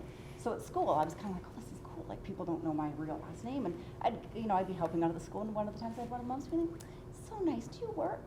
And I'm like, do I work? I'm like, holy shit, you have no idea. I work all the time. But, and I realized at that point, she doesn't know I'm a realtor. Like, what an error, because that's who my group is. I mean, I'm a mom, they're a mom, we can relate together. So don't be a secret agent. Make sure that people know what you do. Go to your clubs, get known out there. It's a really inexpensive way to sort of do it if you're joining clubs and being known. Our dad used to say, he was in the business in the 80s when interest rates went as high as on your screen. They, in the, what were they, 20%? 22. And our dad's advice was, go put your name badge on and walk around the mall. I'm like, it's so old school. Like, walk around the mall with your name badge on, like, so tacky. He's like, you'll meet people. People ask you questions about real estate. It works. And it does work, as cheesy as it is. Go to Costco, oh, my name, oh, I forgot about my name badge. Oh, yeah, I meant to take that off. But they'll start a conversation with you, right? Like, it's simple and it's cheap and it does work. A lot of people, because we spend probably more than most, I think, in town on marketing, people ask what works, what doesn't, and they ask about the branding, like the big image stuff, like the TV, the radio, the billboards in relation to the other stuff that we do online. The answer I always give is up until the point where you're doing about $2 million in revenue, your money is way better spent on lead generation than it is on branding. Eventually what happens is the branding makes the lead generation more potent because people are more likely to click a pay-per-click ad if they recognize my name. So it'll drive my cost per click down. But if I'm looking to grow and scale my business, I'm going to invest in things that are measurable, direct response stuff that I can measure the result and make sure I'm getting a return on my ad spend. It's very hard to do with radio, TV, and billboards. They definitely work, but you need to have the budget to create the frequency and reach in order for it to actually do any damage. And your money, if you're just trying to make $3,000 a month go, that's not where to spend it. And for somebody that doesn't have a ton of money out of the gates to spend on money, like cultivating your database is probably one of the most cost-effective ways to find 100%. opportunity, right? Like you position yourself as a consultant, somebody that's there to provide value, not to sell you anything, and you don't have to feel salesy. Like the cool part is our business, everybody's a prospective client, like everybody cares about real estate. The more conversations you can find yourself in just from the purpose or direction of providing value, you have an opportunity to help somebody, and if it's not them, turning their particular activator on high and getting them to be out there being your walking, talking billboard, like you want them referring you, right? So just having conversations, and I think that would be the strategic kind of like automatic stuff we're talking about with bomb and text. Yeah, investing in your database is going to be your best investment for sure right now. What's that for lead gen, next best, besides Sphere and referral base? For lead gen, yeah, so best lead gen source for us that I've been able to like track to a return on ad spend has been neighborhood pages on our website with targeted like Black Mountain homes for sale, PPC ads. They go, they register, and then we call them, hey, I see you're looking for homes in Black Mountain, tell me a little more, right? Follow up in behind that. That's gonna be your most, like your best return on ad spend for sure. Yeah, specific. Clicks used to cost 15 cents, now they cost 85 cents. So that's changed the game a little bit. You're paying more for the clicks. 9.5 out of 10 clicks that you buy will get to your paywall where you ask them for the information and they'll bounce. So that's pushed the average registration from $10 to like $22. So you've got to be mindful of that. If you don't have a really good lead conversion process, you're probably pissing the money away. Because even if the people who convert, you're doing well if you can get 1 out of 100 to do any business. So you're a couple grand before the person's ready to do something. So you got to be willing to spend $2,000 in order to acquire the customer. But like Dan Kennedy said, whoever can afford to pay most to acquire the customer wins. So don't be afraid to spend money on marketing. This is the time to do it. Don't play it small. But you got to be measured with it for sure. What's the best lead conversion training? Best lead conversion training. I like Dale Archdeacon's got Conversion U through Follow Up Boss. Oh, yeah, that is good, yeah. Follow-up boss, is that something? So he's one of like the people that has integrated his services into Follow Up Boss. You can get it without, if you're not working Follow Up Boss, doesn't matter. You can go to Conversion U and Boss's database system, yeah. yeah, it's just he's figured out a lot of ways to integrate the way he does follow up into that particular CRM, but you could do it in any CRM. But I would give Dale Archdeacon a call from Conversion U. He's got some good training programs and they're inexpensive. Quick question, guys. Actually, two, if you don't like this. If you can go back and to the time where you maybe started leading a team of whatever, 4 to 6 partners, business partners, agents. Number one, what was the biggest mistake that you made during that time? And the second question, what was the second? Well, some I can't say. I have to go through an entire like Rolodex of mistakes, so you go first. I'm like, oh, that one. Biggest mistake. I think probably our biggest mistake was not letting go soon enough and getting in our own way, I think. I think it's hard when you build something up and it's your name, you kind of feel that people need you. And you kind of think, well, they need me. They don't actually need you. And actually, whoever they're going to get that you've trained really well, they probably do a better job than you do. So it was getting out of our own way was, I think, our biggest mistake, was also what helped us the most, was allowing our agents that work with us to really be the ones that are shining, because they're really good. Yeah. I think my biggest mistake from, if I look back to say 2008 to 2012, which is, for me, that's kind of like a demarcation of when I got serious about being systematic and everything. Up until that point, my ego suggested to me that I knew a better way to build it and that I should just reinvent the wheel. So everything I was doing a lot of things to like try to be super different, which works, but also there's a lot of things that have already worked where success leaves clues, and you can, for very low amount of money, hire somebody who's already been to the mountaintop to tell you how to get there.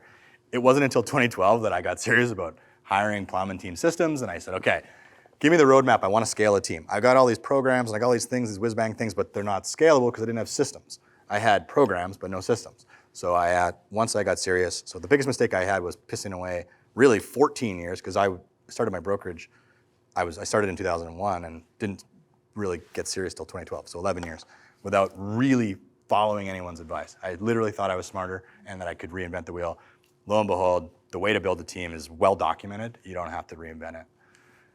The second biggest mistake that I made, it's an easy one for me, is lack of focus. And I still struggle with this because as an entrepreneur, the shiny object syndrome, like, like the movie Matrix with the lady in the red dress, she walks by and everybody looks. Every internet marketing thing is the lady in the red dress for me. Everything I see online is like, oh, what's that? Oh man, I get so excited. And So true. And you gotta learn how to just put your blinders on and focus. The acronym, follow one course until successful.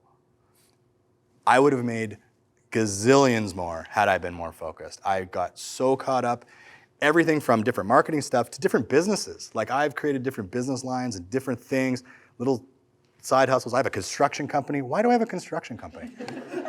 I don't need this. I would be so much more successful without a construction company. But now I got people who's, they feed their family on it. So I would shut that thing down in a minute. But unfortunately, focus. The biggest mistake I made was thinking that I needed to expand and go wide, go deep with one thing. Yeah, that's true. And that actually makes sense for your marketing and stuff too. Focus on one sort of thing. Yeah. Thank you. Okay, another question. So when you take on someone onto your team, you're going to provide them a certain amount of business and volume, whatever. What ratio are you looking for that person to bring? Like how much business are you hoping that they produce in addition to what you bring to them? So say you give them 10 deals, how many deals do you want them to bring? Our goal with our group, and we're not there yet, but we're working on it. Our goal with our group is for them to bring in 25% of their business.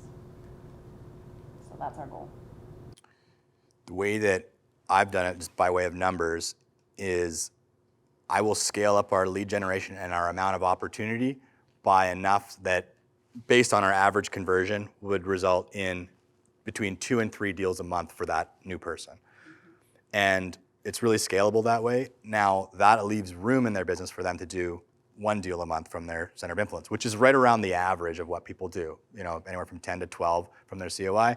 We like to provide enough opportunities so that even with very average conversion, 2/3 of their business will be team generated. Now, some of them do much more, some of them do a little bit less, but in that average, that's kind of how we've done it. So it's kind of a 2 to 1. Yours sounds like it's like a 4 to 1, or 3 to 1, sorry. Any other good questions? I just have a quick, just a tip on the lead conversion. If you guys are running lead gen, right, and I definitely recommend like trying to text them or get back to them within 5 minutes.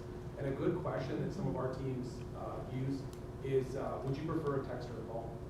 You just ask them, right, in that first question. Yeah, there's no yes or no to that. Yeah, there's no yes or no. Like, hey Sandra, and like try to make it personal. Emojis always work, like things like that, where it doesn't feel auto, and then just, would you prefer a text or a call? And they'll let you know, because sometimes they prefer communicating via text or via call, and just use their method of listening. That's sharp. Yeah. Any other questions, guys? It's really good. Yep. Any tips or resources for where to get a really solid, relevant listing presentation?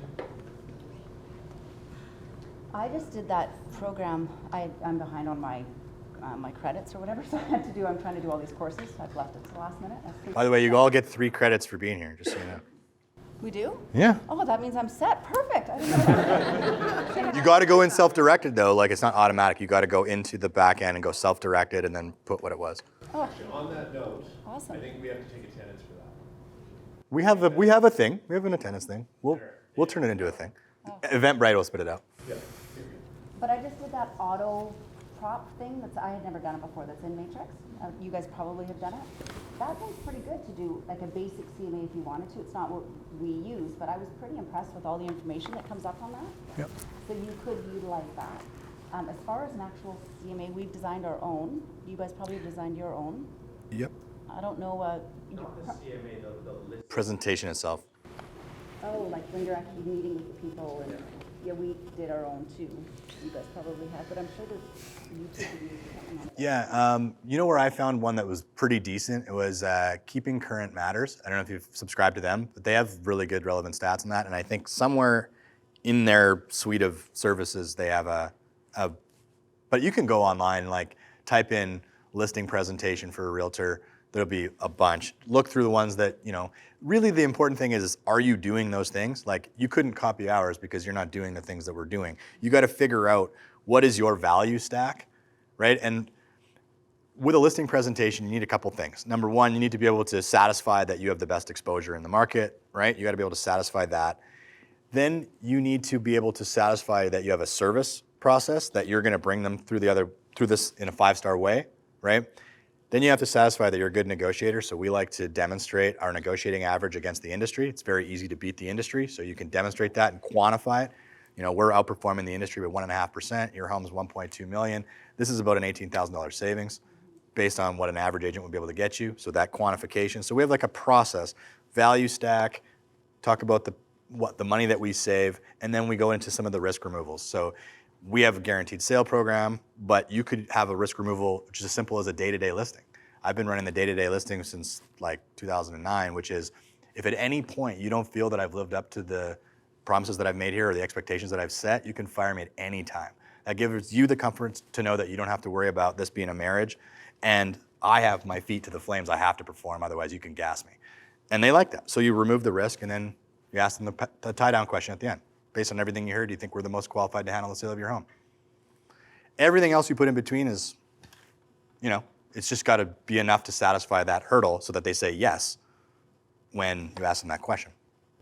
And there's some great stats with whatever brokerage you're with. Like I know, Ed, you guys would have great information for you guys as you just rattled off your stats, but any brokerage would have stats of how they compare. So if you don't have stats yourself, use your brokerage's Yep. stats for the time being, fill it in. Totally. Good stuff. Well, this was super valuable, and I so appreciate you being willing to Thank do you it. for That was having us, and awesome. thank you Big for hand for being Shannon. You killed it. Thank you. All right. And obviously, we're accessible. If you come up with a question later or whatever that you thought, damn, I wish I would have asked that, you can always buzz us. I'm always happy to answer questions. So, unfortunately, I was just looking at the time. We're at high noon already, aren't we? And we only have this place booked till now, and we got to get the whole thing taken down and everything by 12:30. So, what I'm going to do is kind of fast forward to a couple more pieces. We're not going to get to creative deal structures. So what I'll do, because I wanted to record this anyway and have it recorded, I will do a separate video specifically on this training, and I will send it to everybody that came, okay? That's the only way we're going to be able to get this done, because this is like a 15, 20-minute segment on its own, and we just don't have the time. So I will record it. I won't have your guys' interaction while I'm recording it, but it'll still be good, I promise.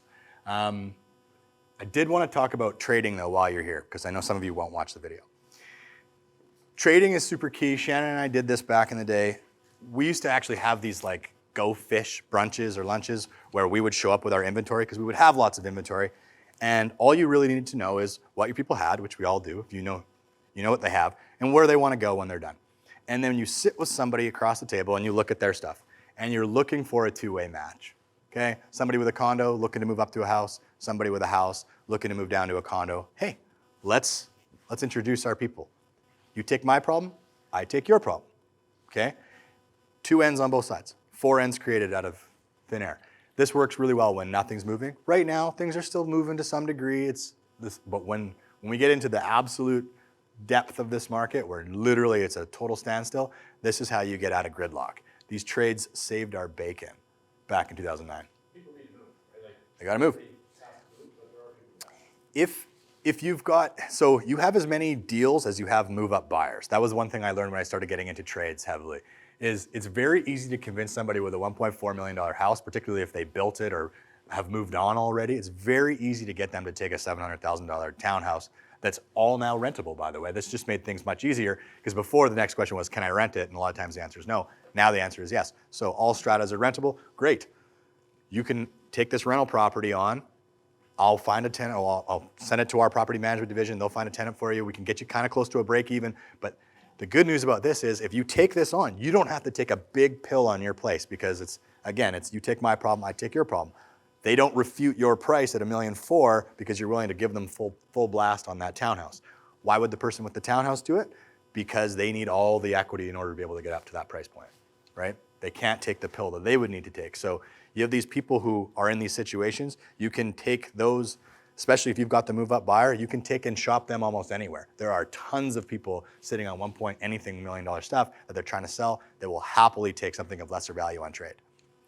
So in actual practice, how we do this, I have on Matrix, I have mine called My Trade Display. Where is it here?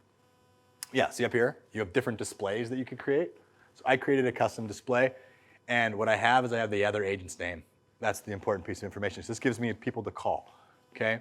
And this over here, some agents actually do this. I'm going to try to promote the idea that we all start doing this because once you have a database where you know what people have and now you know what they want, you can actually kind of go shopping in here to see if there's 3 or 4 options for your people.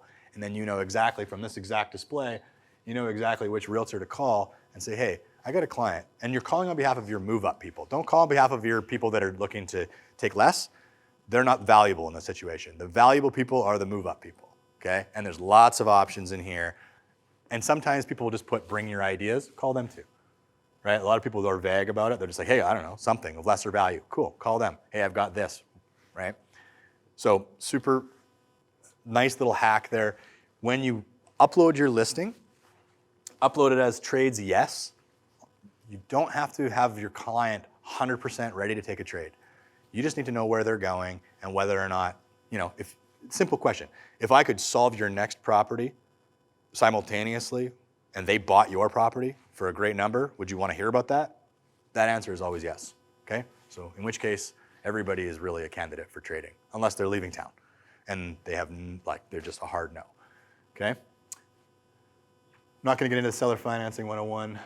I got lots more good stuff to show you. Oh, sad we ran out of time. I will make a really good video for you guys and send it out. You never know how long these things are gonna go. I can't blame Adam, he talked 1,000 miles an hour. It's probably my fault. I didn't even tell my 30-minute embarrassing story. So anyways, hope you guys got tons of value out of this. I really appreciate you. I got a quick head count based on this and the investor night we're doing tomorrow, which you're all invited to, by the way. We've raised over $8,000 for the charity. I think we got a couple grand in costs for the venue, but pretty much all the net proceeds are gonna go to Hampers. I'm super pumped on that. And I really enjoyed hanging out with you guys. And I hope that this continues and we can continue to elevate one another together. And yeah, that's it. That's the whole deal. So if you were waiting for a pitch, you didn't have it. Thanks, guys.